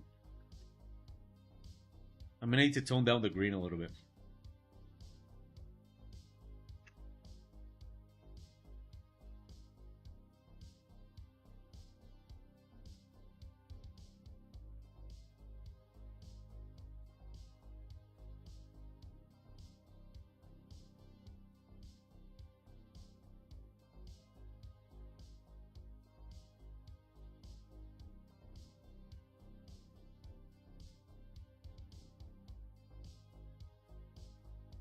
Okay. Let's see.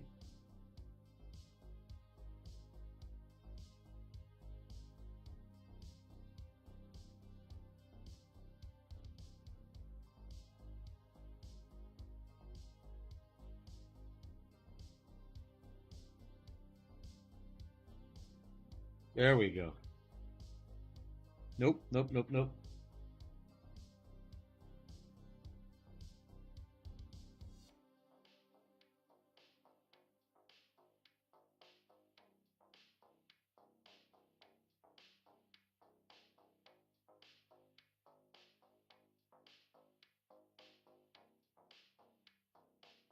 Okay, so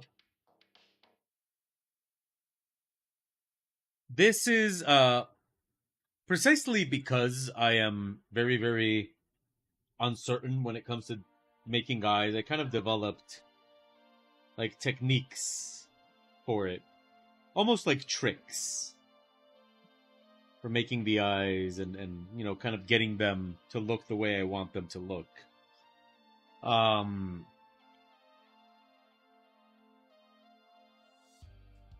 I think that having tricks and stuff to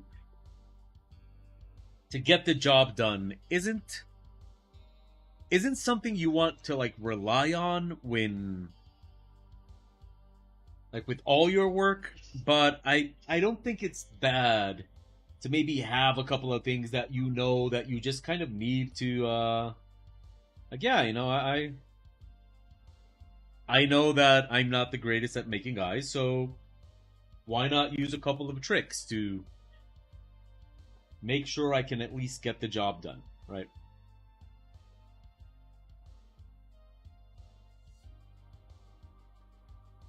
But that's kind of the way I see it. You know, just at the end of the day, it's about getting the job done and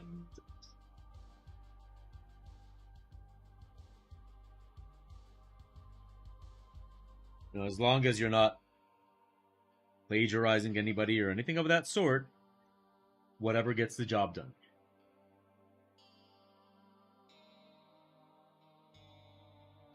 Whatever gets the job done. Okay, I'm gonna press you again. There we go. You are the eyes.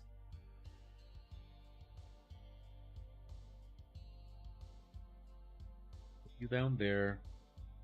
And we're gonna grab you, move you there, grab something from here, make this smaller, and let's see how it looks.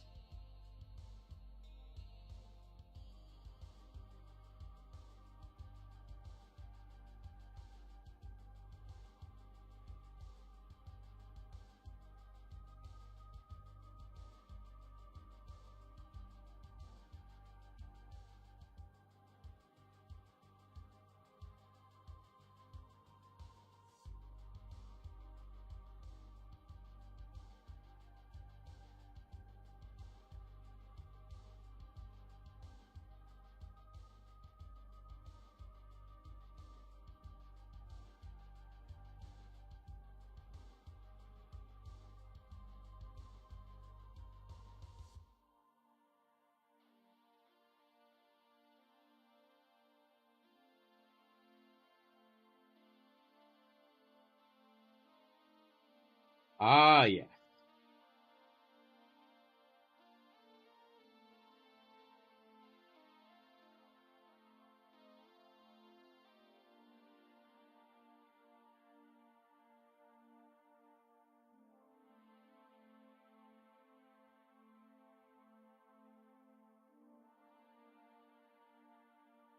Okay. I like it. I like it. I quite like it.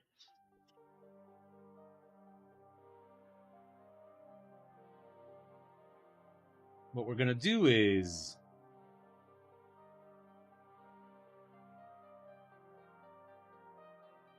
we're gonna take a little bit away from the right eye.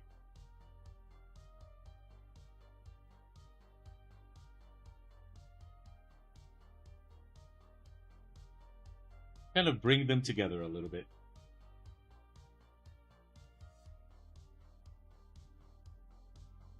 Something like that. You know? Okay, now we're gonna save this. I'm gonna save it as 13. And we're gonna wait, which one of this? Okay. We're gonna fuse everything. Well, not everything, but we're gonna fuse a lot of it. Then save. And now we're going to play a little bit with some of the colors, because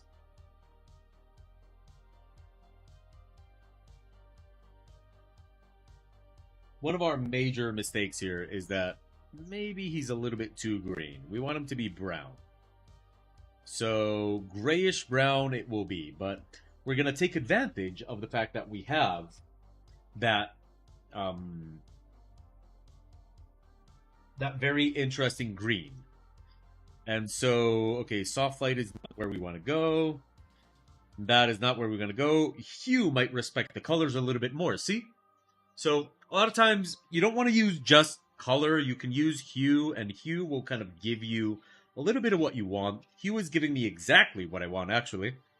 I'm just going to lower it a little bit. But what I'm going to do with hue is I'm actually going to take that opportunity to add a little bit of noise. And with that little bit of noise, I should be able to make the skin look a lot more textured. So we're going to do that. I'm going to duplicate this layer and add noise to it.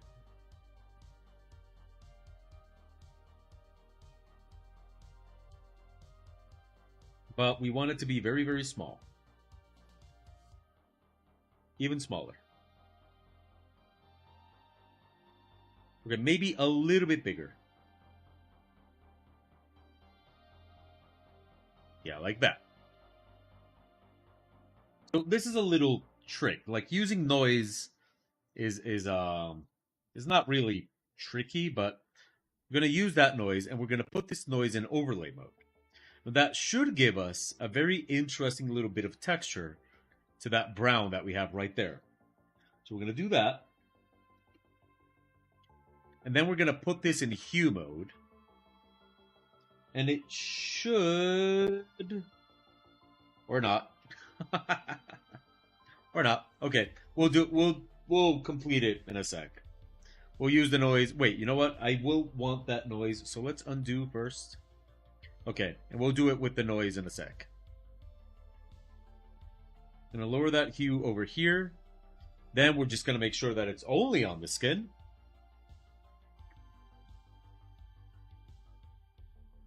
And now let's start painting a little bit. So we're going to grab here. And we're just going to start taking away from that greenness. But I want to keep parts of it, right? I want to make sure that parts of it stay, because they do give a very, very interesting little kind of hue there. That orcish hue that you want. But it's going to mix very, very well with all the other colors.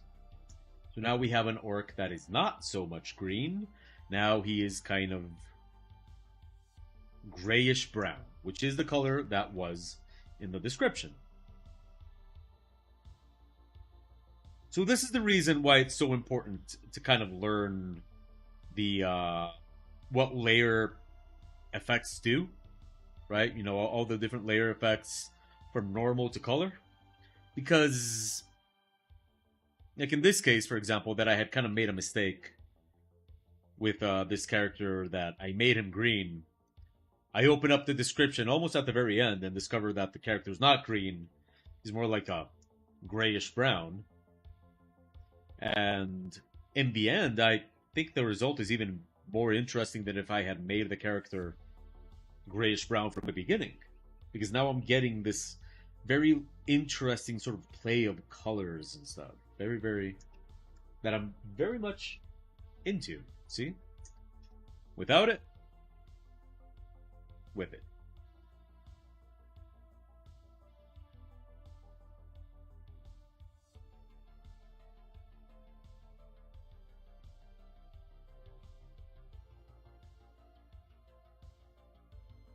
Okay.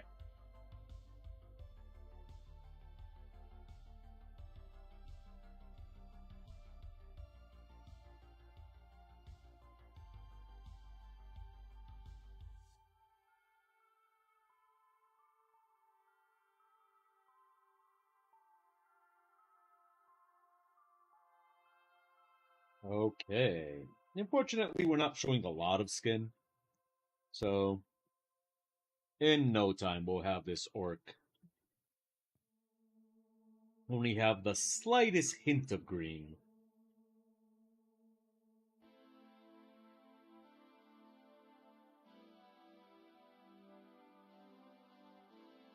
We can even up the intensity of... Oh, look at that.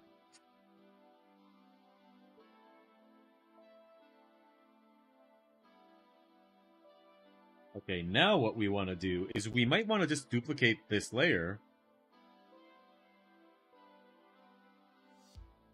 And maybe even use this layer for saturation. No. No. Go with color.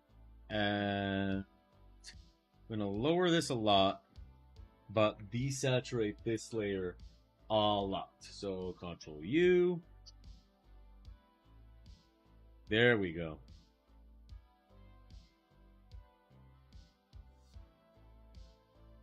No, actually, I like the way it was without that. Okay, now what we're going to do is we're going to grab this. I'm going to apply a filter for this. And so as you can see here, we have what is called the purlin noise.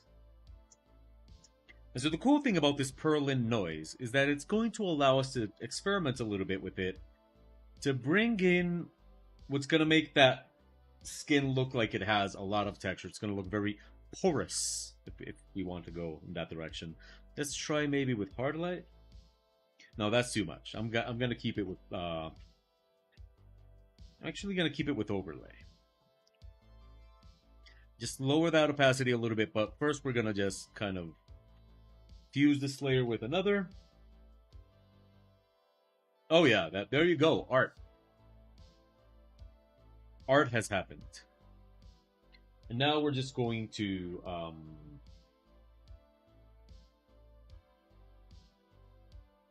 come on. Okay. And now what we do is we're just going to grab it a little bit here. I'm going to grab a nice little brush right here. Maybe even a little bit smaller. Okay. We're just going to bring some texture into that skin. See? Kind of make it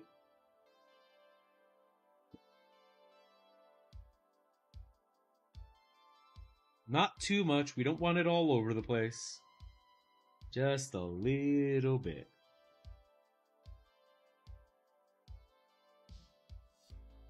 Just going to add a little bit of noise to that skin. Not all over the skin. Not all over it. We don't want every single part of the orc skin to be like porous. We just want certain parts. Just sort of give it a little bit of texture. Like here on the brow. We're going to add a little bit of that here on the shoulders. See that?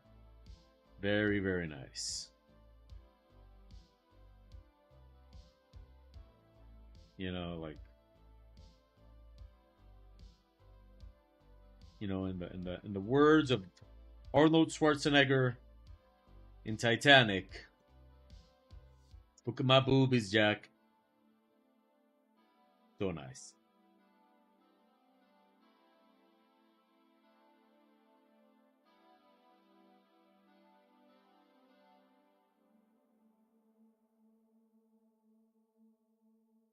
Just a little bit, not.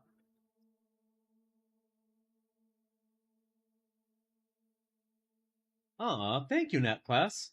When you say similar, Pew, do you mean like maybe there's a better way to do it?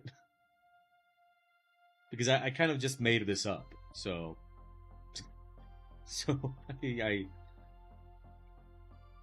mean I knew what I wanted from it. I just sort of made up, like I just said, okay, this is gonna give me what I want, so I did this, but maybe there's a better way.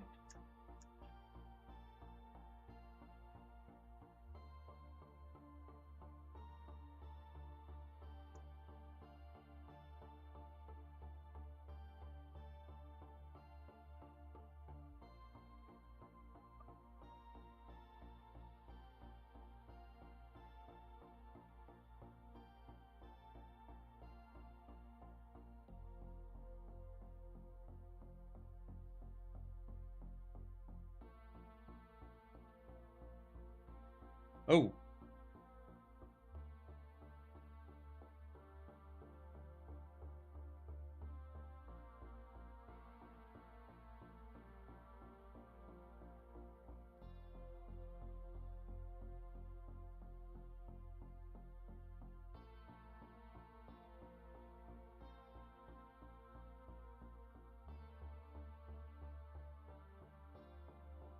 We're just gonna bring in some of this texture. Ah, okay. Yeah, noises.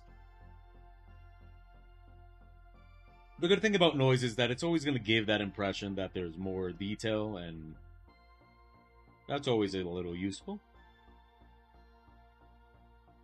A lot of times, with this kind of stuff, we want to give more the impression of detail than actually putting all the detail in there.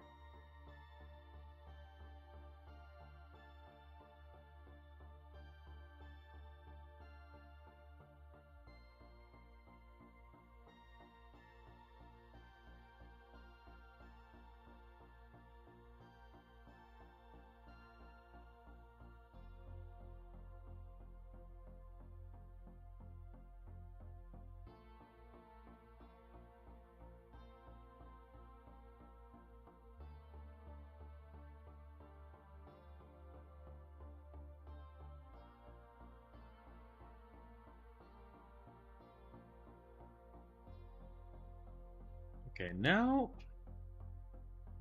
we just want to add a little bit. No, okay, this one we want out here.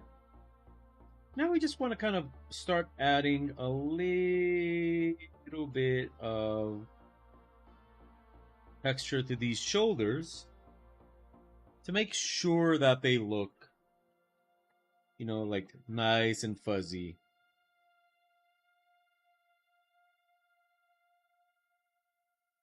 A lot of times you can do that just by controlling a little bit the edges. If the edges look fuzzy,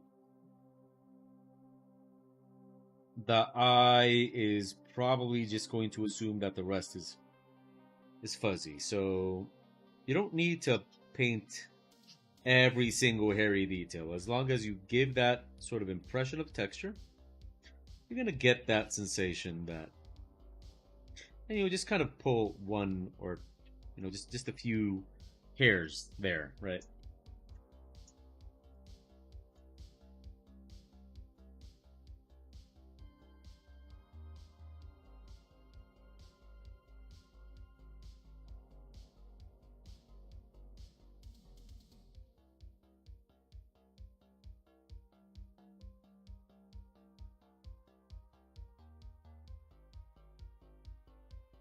We should get a very nice read there of the shoulders. They look nice and fuzzy.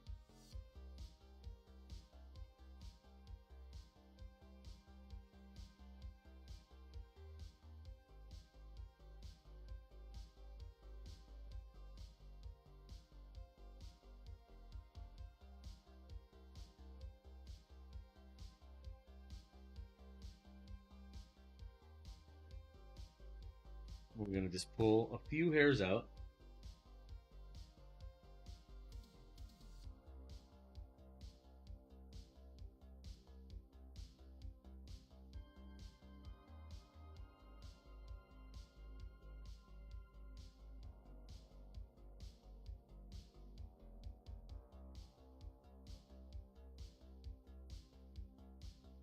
Then we're just going to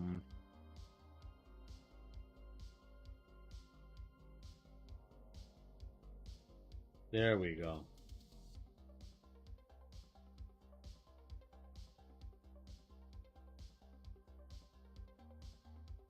Excellent fuzz. Excellent fuzz.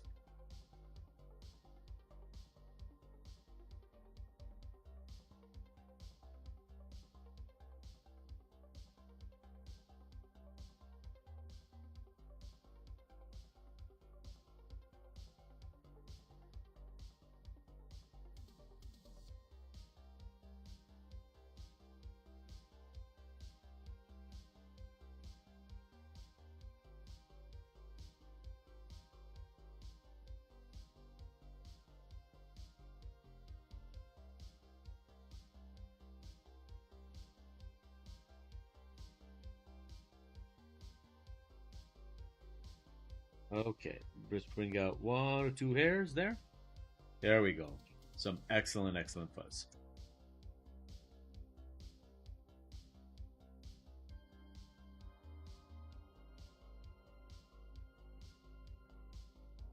And see, like, I don't really have to do the entire arm, just the edge. And the mind kind of takes control of the rest and fuzzes up everything else. Just gotta insinuate it a little bit and stuff, and that's it. But I don't have to do the entire arm. Just a couple of long hairs here and there, and that's it. That's all. That's all the mind needs. Look here.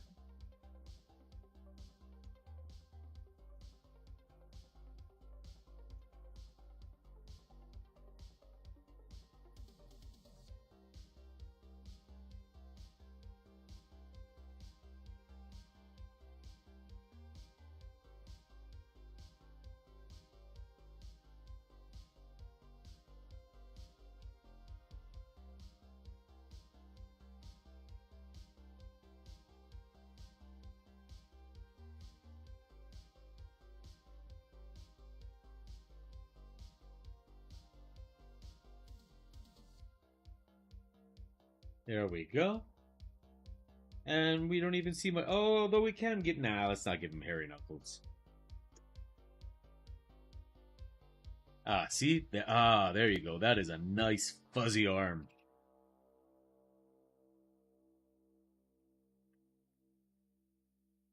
So fuzzy.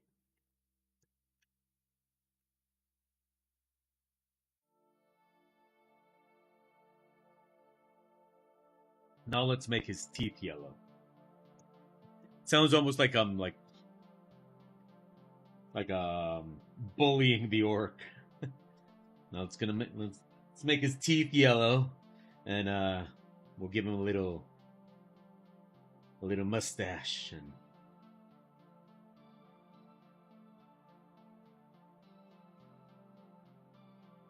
No, it's not gonna do anything.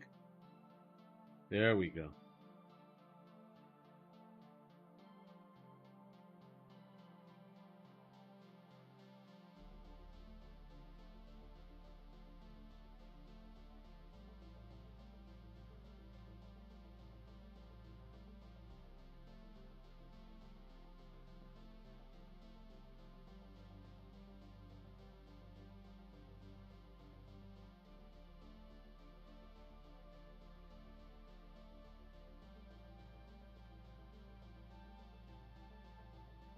Okay, now we're gonna do just a little bit of detailing.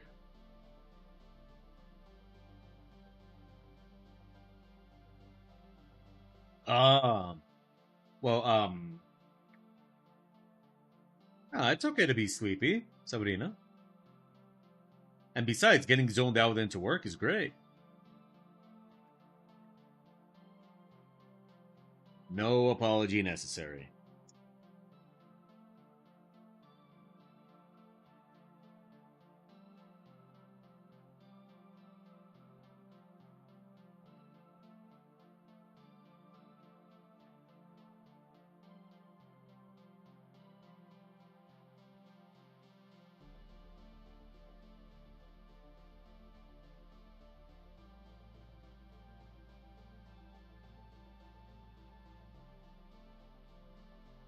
Okay.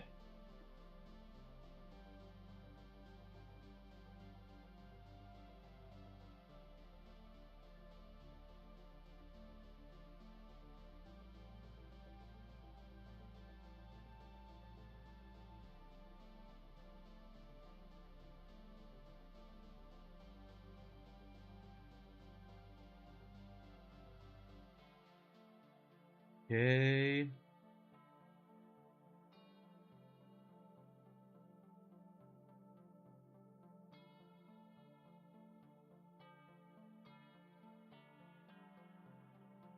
Now we're gonna just make a little bit more scrapes on this hammer.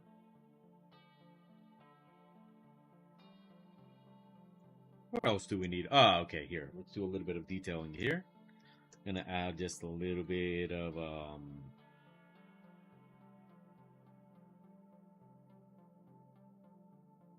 extra little details here and there. Nothing too big. Nothing I would say is gonna significantly change the image. Just add it a little bit extra here and there.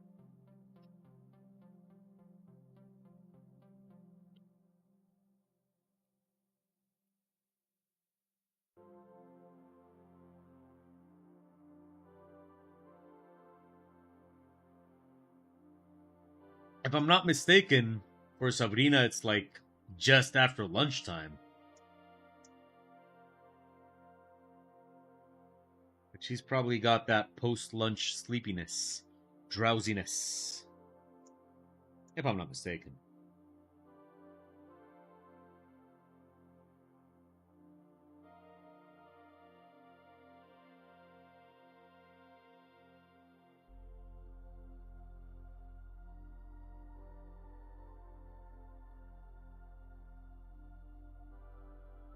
Yes. You might find this enjoyable, Sabrina. Here in Colombia, the drowsiness you get after eating, we call it modorra.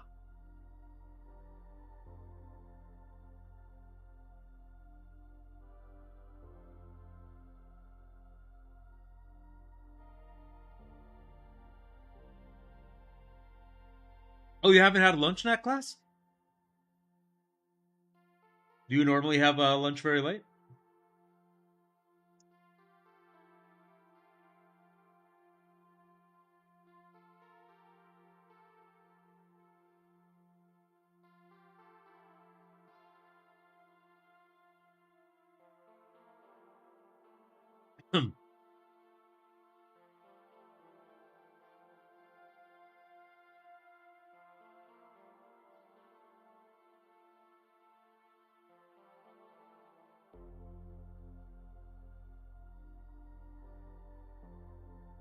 Okay. Go.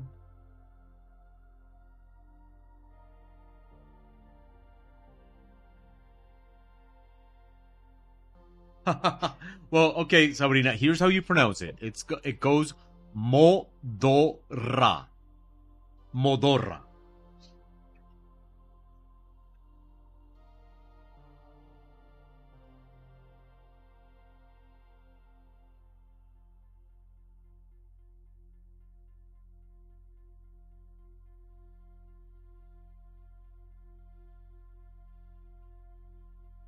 Oh no, Nat class, you can't do that.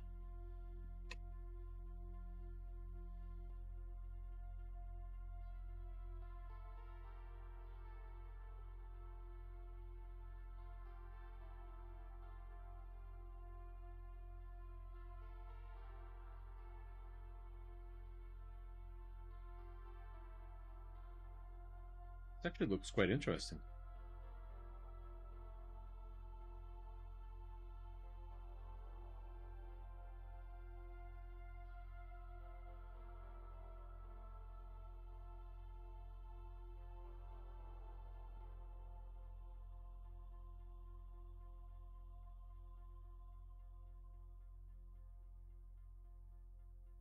And now we're just gonna add a few cast shadows that we're missing. At this point, we're pretty much just polishing and polishing and polishing.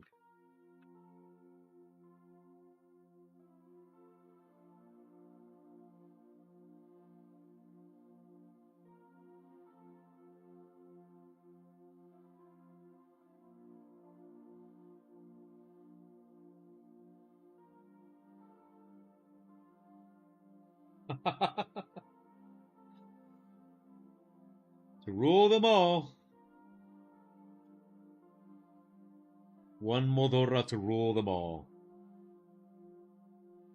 I like that.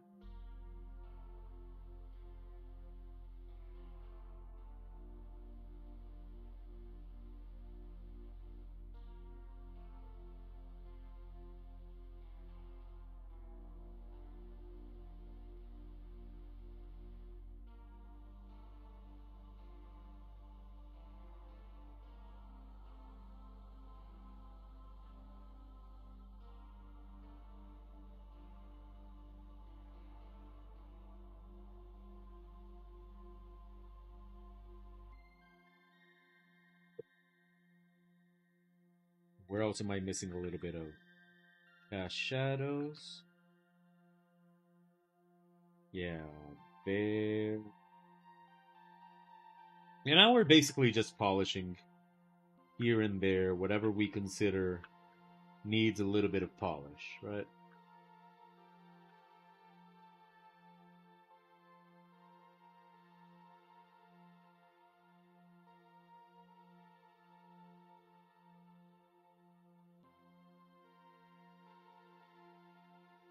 Just making sure everything.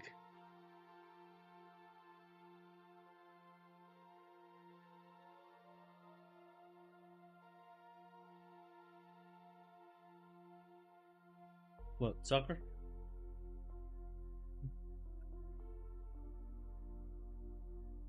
Oh, damn it, yes. Thank you, Sabrina. See, told you that's like one of the aspects of it that is kind of difficult to get used to.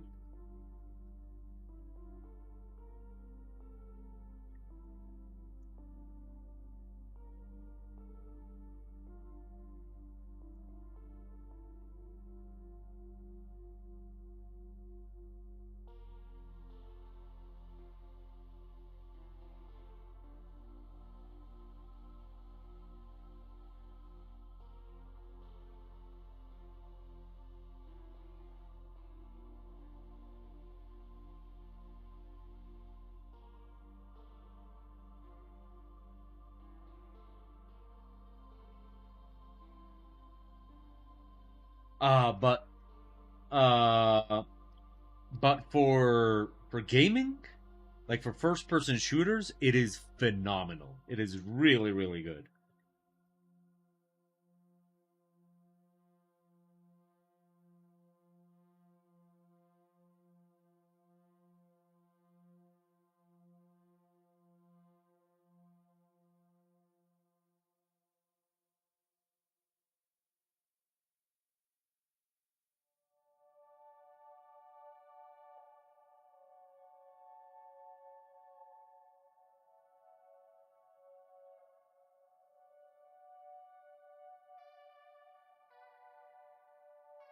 Probably for a while. But it happens a lot. It happens a lot. So, you know.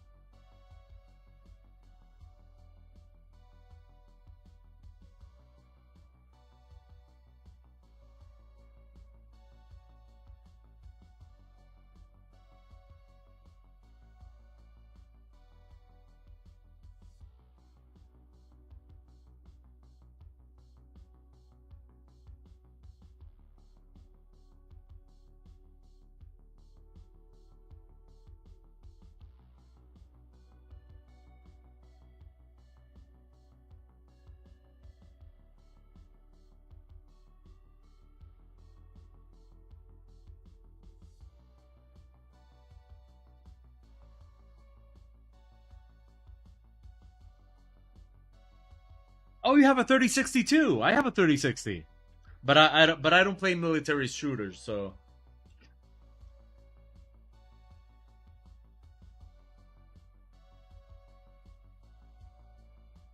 I can't really give any opinions on Tarkov, but so far the prettiest game I've played with ray tracing.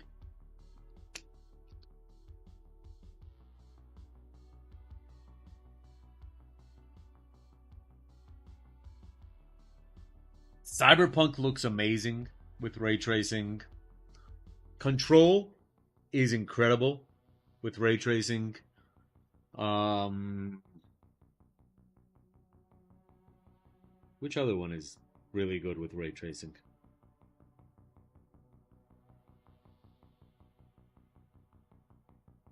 Okay, let's save this and take it into Photoshop.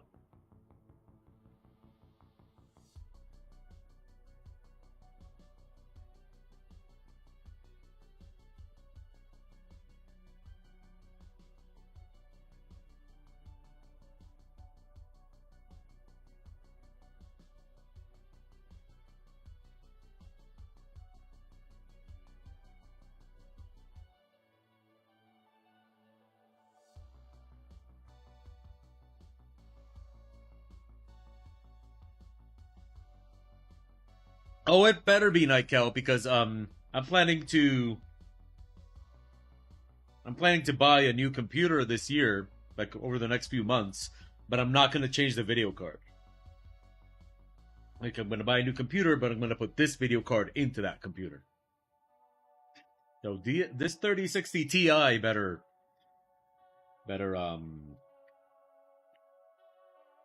carry its own weight.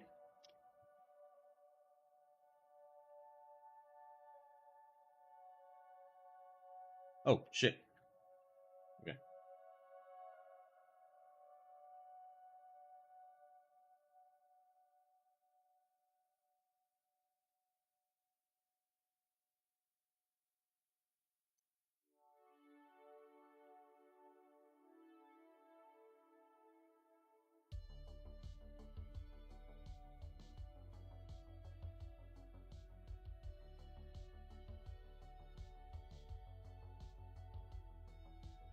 Doo-doo-doo. Waiting for Photoshop to open.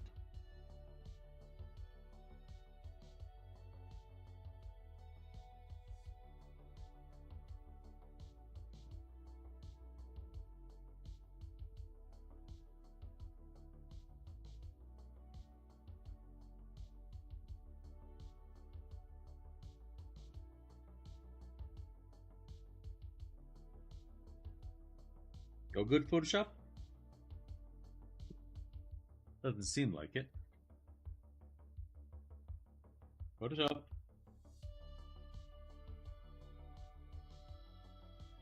Okay.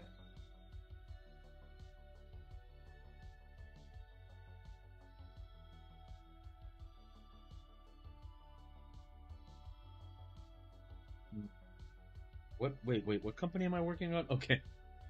Sorry.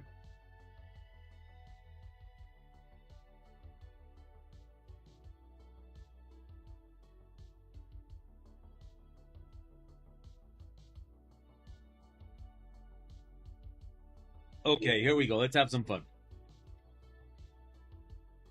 So what we're gonna do here is okay, yeah, let's check the values. Oh, but the values are great. Okay.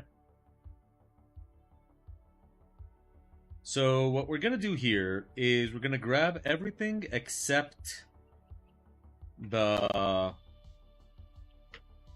this time I have to use the keyboard because I haven't actually programmed the keypad for Photoshop.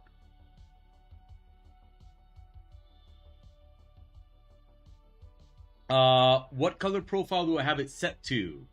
sRGB, IEC61, yada yada. Yes, I do. Color settings. Yeah, see?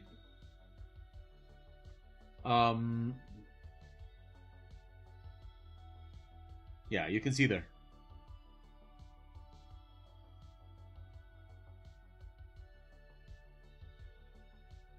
Let me know when you got it.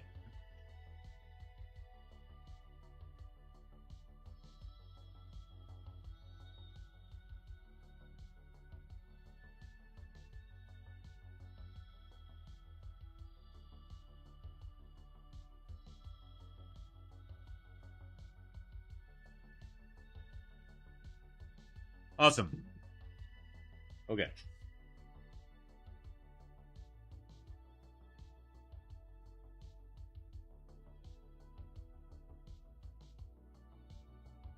Photoshop. Do you not feel like merging these layers? No? You don't want to? Get away.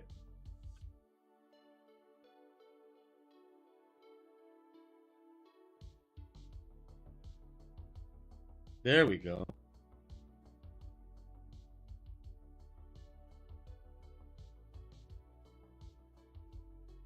Oh, you're welcome, Sabrina.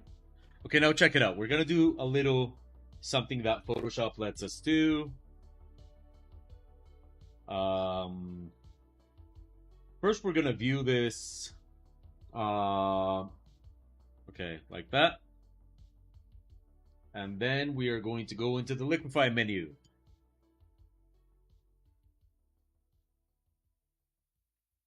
Okay. So, it should detect everything.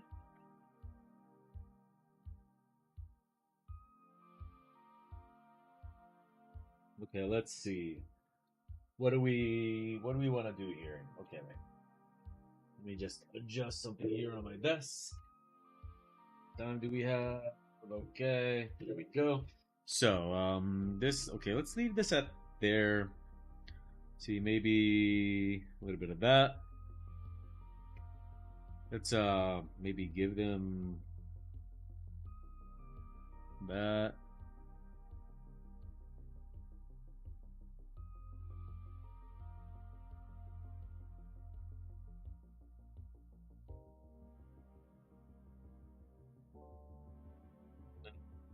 Gonna keep it that way. Okay, no, let's keep it that way. But I do like.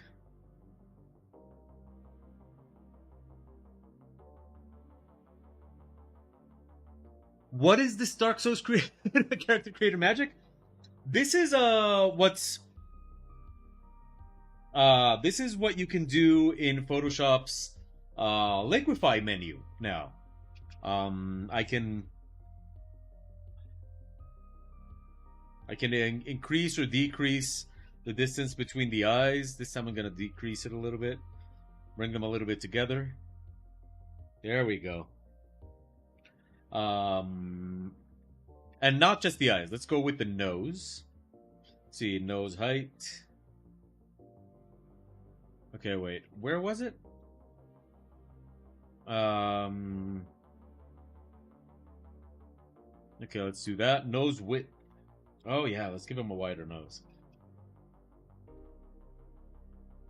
Oh, it's actually quite useful for now the mouth features are very weird because it has like automated expressions and it's not very good. Like look, I can make him smile. Let's see what it does. Oh no, wait, I don't think it modified anything. Oh, okay. Yeah, see, like no, I can give him like bigger tusks. That's weird. Okay, no, let's leave them where they were. Okay, upper lip. No, leave that there. Lower lip. Ooh, I do like that. No, no, let's leave it where it was.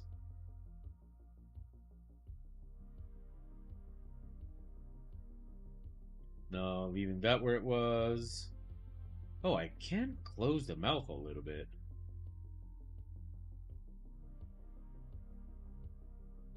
Hmm, maybe a little bit. Okay, face shape. This one is also very useful. So see, I can increase the forehead. Decrease the forehead. Actually, I wouldn't mind decreasing the forehead a little bit. Let's see. No, let's leave the forehead where it is. Chin height.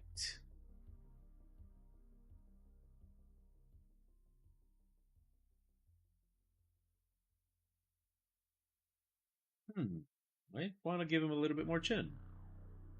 Jawline. Nah, let's see that where it was. Face. Ooh, I do like a little bit of a wider face. Gives it a more kind of barbaric look. Okay. Uh,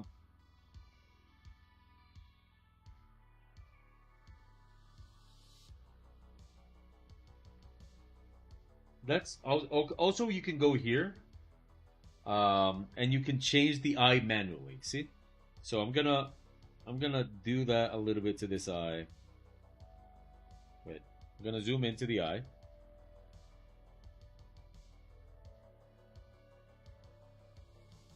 No, no, no, no, no. This actually has undo, if I'm not mistaken. No, okay. Let's go into this eye. I do not like that modification to the shape, but it was the tilt that ruined it.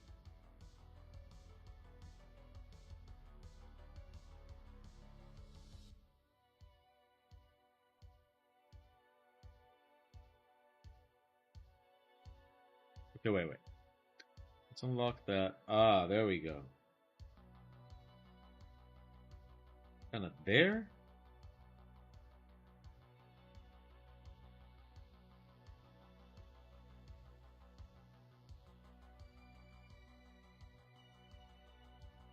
Let's see.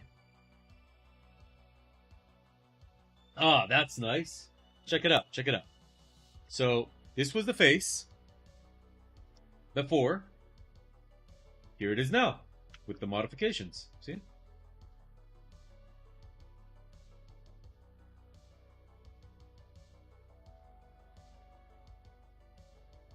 So, oh, Photoshop has some really, really neat kind of functions. Now,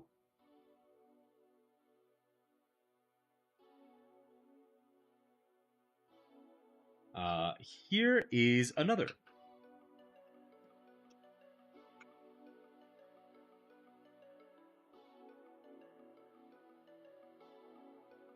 Okay, why are you not merging?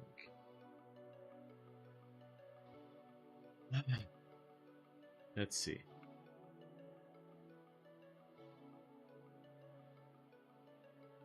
Now, do you want to merge?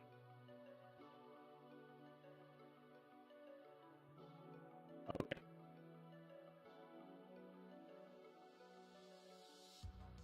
It's actually got some pretty freaky stuff that gives you weird results. I'll show you here. Okay, let me make sure I saved.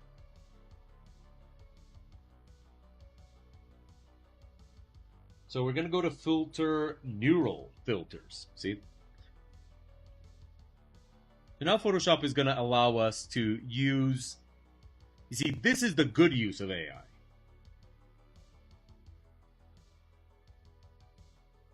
So Photoshop is supposed to detect that there is a face here, right? And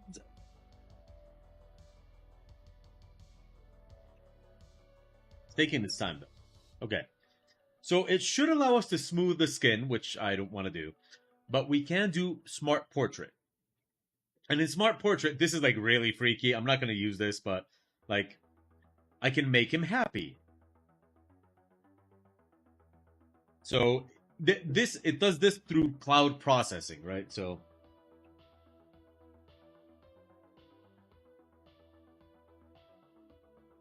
wow, and it's taking its time.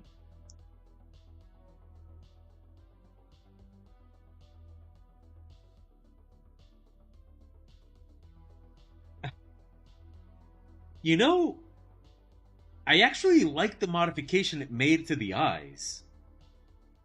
I'm thinking I can keep a little bit of that modification to the eyes because it made them squint a little bit. Right? So what if I keep that? Wait a minute. Okay. So and I'm just going to give it a mask. Do that. And we're just going to grab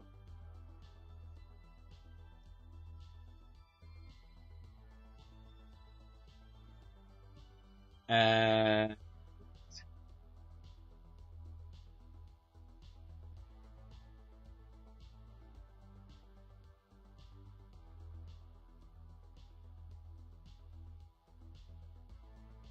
check it out. So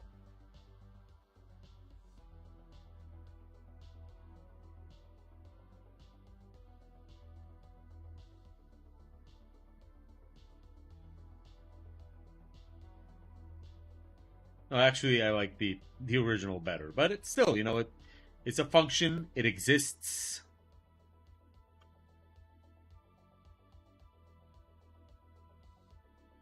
Always make sure to save. Okay. Oh, are you gonna take forever to open this again? I hope not.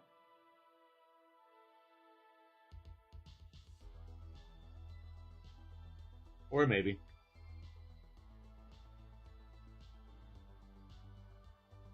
Okay. So let's go back. I mean, this is just for playing, to be honest. Oh, we can age him. Let's see. Facial age. Oh, we can make it angry. Let's see. It's gonna take a while again.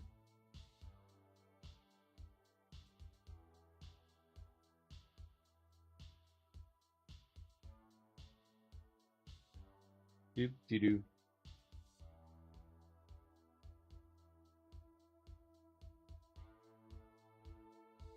Oh. No. No, no, no. That's not. No. No. But what if we made him look a little bit older?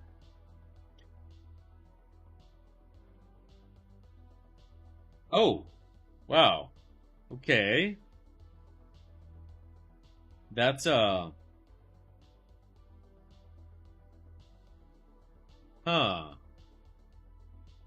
No. You can also make them look different places. So let's see. Oh, that's disturbing. That is very disturbing.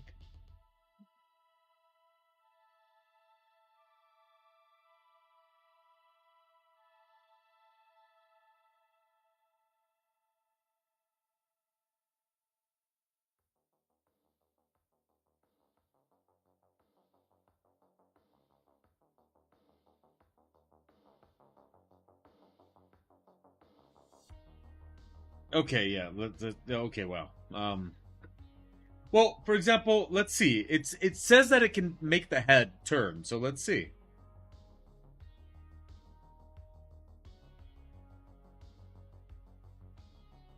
Maybe if we were more subtle about it.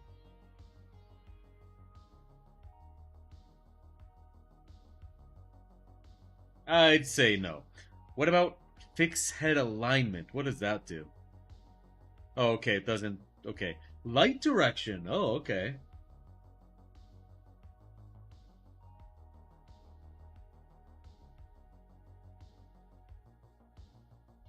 That one is not half bad.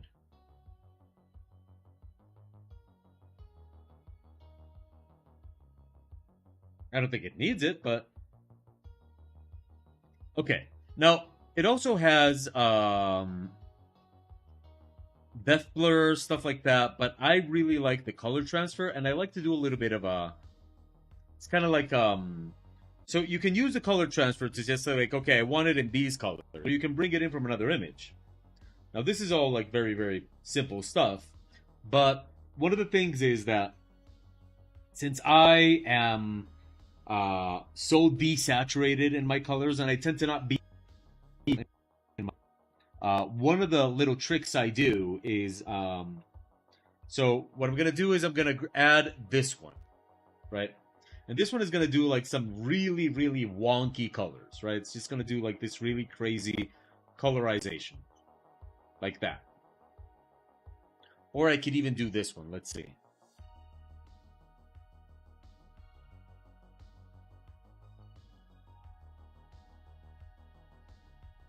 No, no, no. Let's go with this one. So you do that, and then you hit OK. And then what I do is like right, like that looks really really weird. Of course, that's not what we want. But then what I'm gonna do is I'm just gonna grab that and lower the opacity down to like 10. And so it's not super noticeable, but basically what it does is it makes, see, this was my image as I made it. And this is with that really weird color layer at 10%. And as you can see now, the image just, it's got a little bit more color than what I would normally put on it. It just looks more colorful now. See? I could even just put it in color mode. And that it's just gonna see, it just gives it a little bit more color. But even in normal it just works, right? Like, so now the image is not so gray and colorless as I would normally make it. That's got a little bit more color to it, a little bit more life to it. So I like that little trick. It does wonders for me. Then we're just going to grab all that, fuse it together. Now what we're going to do is we're going to bring this into, we're going to use something that's called color lookup. And I really, really like color lookup. Because color lookup is going to give you like these sort of filters that are really going to allow you to sort of explore a little bit of possibilities, right? In your image that, so you can see it with like much higher contrast. Uh,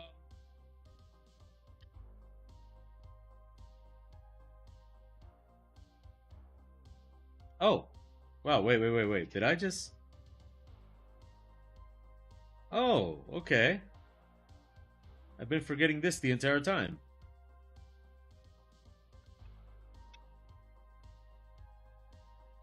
Wait! I know what to do.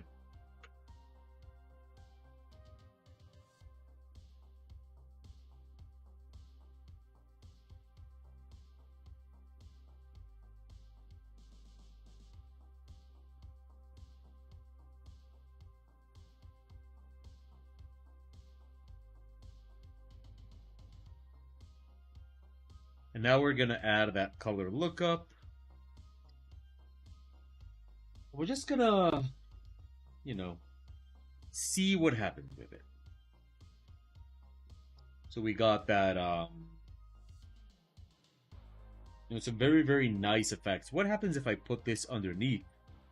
Oh, wow, look. So then you can just lower the opacity on one of these. Get a really interesting kind of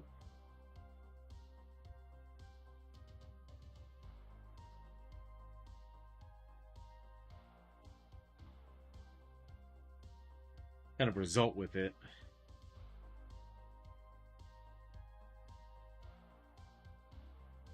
Let's keep it there, see what other possibilities we have.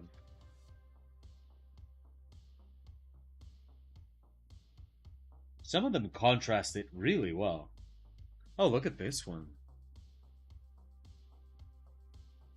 This one kind of brings it to life. I like that Kodak one.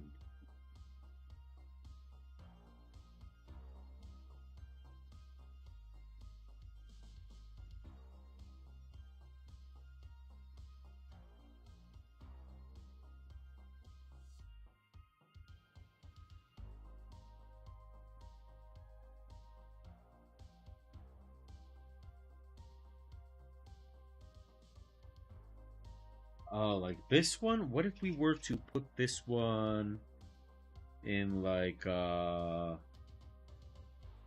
soft light, drop it around there.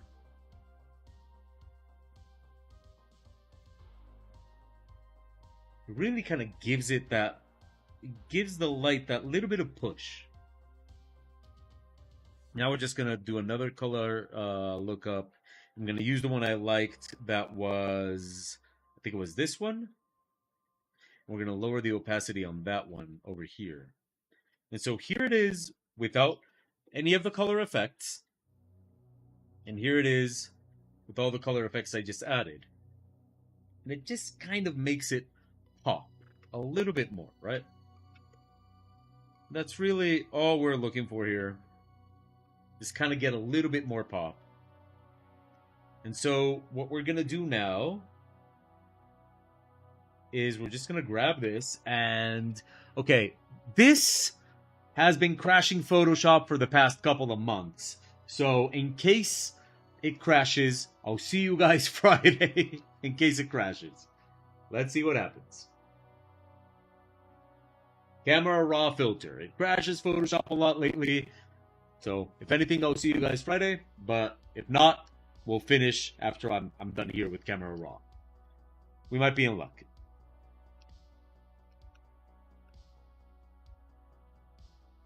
Okay, we seem to be with a little bit of luck. I'm just gonna... What happens if we lower temperatures? Move here, maybe there. What happens if we move both here or both there?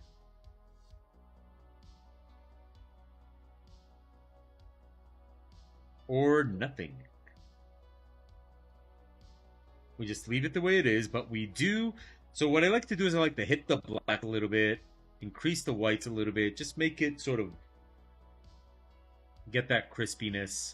And then we're going to increase texture and clarity. Then we're going to hit OK.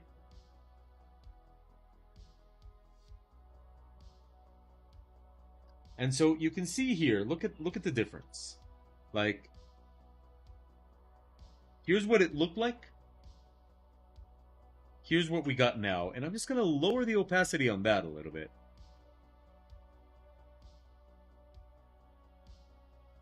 And now we got ourselves a very, very punchy kind of a kind of image that we can definitely, you know, like look at that. It's very nice, very, very punchy.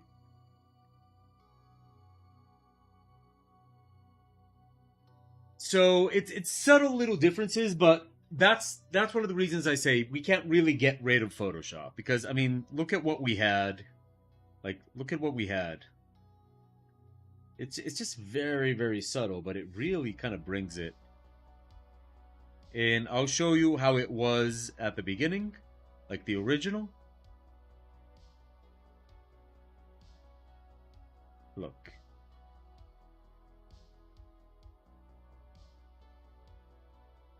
That's the original.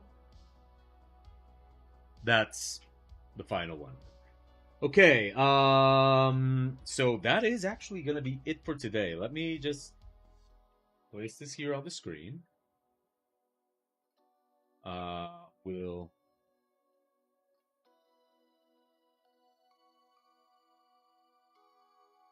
Okay, and let's see what we got in the chat room.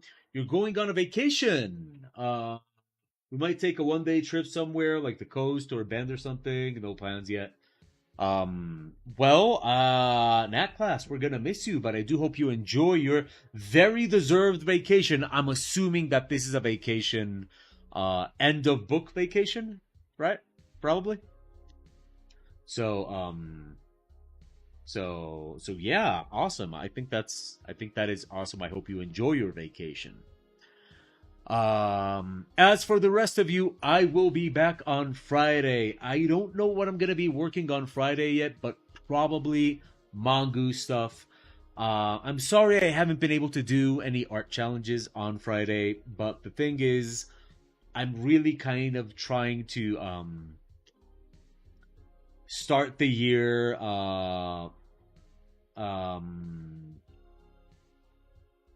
with financial recovery, let's call it that. And you know, we just bought a motorcycle. That was a huge expense. So I'm really kind of hitting it hard to sort of catch up financially to where I was before. So so yeah, I haven't been able to like do any art challenges or anything like that so far this year. I do apologize to those of you that are maybe a little bit disappointed that there hasn't been an art challenge, but I'm just trying to catch up. Art challenges should be back in March because my catch-up plans are, February. So hopefully I'll be all caught up in March and we'll be all good. But for now, next Friday I am going to be working probably on Mongoose stuff, probably making some creatures or stuff like that. So hopefully you guys will have fun watching that. In any case, let's do the whole goodbye thing. You have been watching the Ministry of Abnormality Twitch Star broadcast, and I've been your host, Abnormal. And this is not the Twitch. Oh my god! No, not the Twitch live. You have been watching the YouTube Abnormal live broadcast thing, video, live streaming thing. That's what you're watching. And I was on it, and you watched it, and that's what happened today. So I hope you all saw it with your eyeballs, and that's it. So I will be back Friday. Friday, me again, art live on YouTube. Thank you everybody so much for watching. Thank you for hanging out with me, keeping me company. Special thanks to Famine, the client for this image, the author of the Pilgrims with Blades series of novels, which you can get on Amazon. So if you are curious about these books, these are books that you can actually buy and read, as opposed to books that you can't read. I don't know. So these are books that you can buy and read. By Famine, also known as Douglas Van Dyke. Check him out on Amazon. You'll see my covers there too. Nat class, I hope you have an excellent vacation. Congratulations in advance. I hope I don't jinx it, but congratulations in advance on such a milestone. That is so awesome what you've done. And I hope you know that your abnormal family is very proud of you. And that is quite an accomplishment. So well-deserved vacations. And also happy birthday, as far as I read. So, yes, all of that. Until next Friday, good hunting, stay naughty, and I don't know what happened. Like, yeah, me bye now.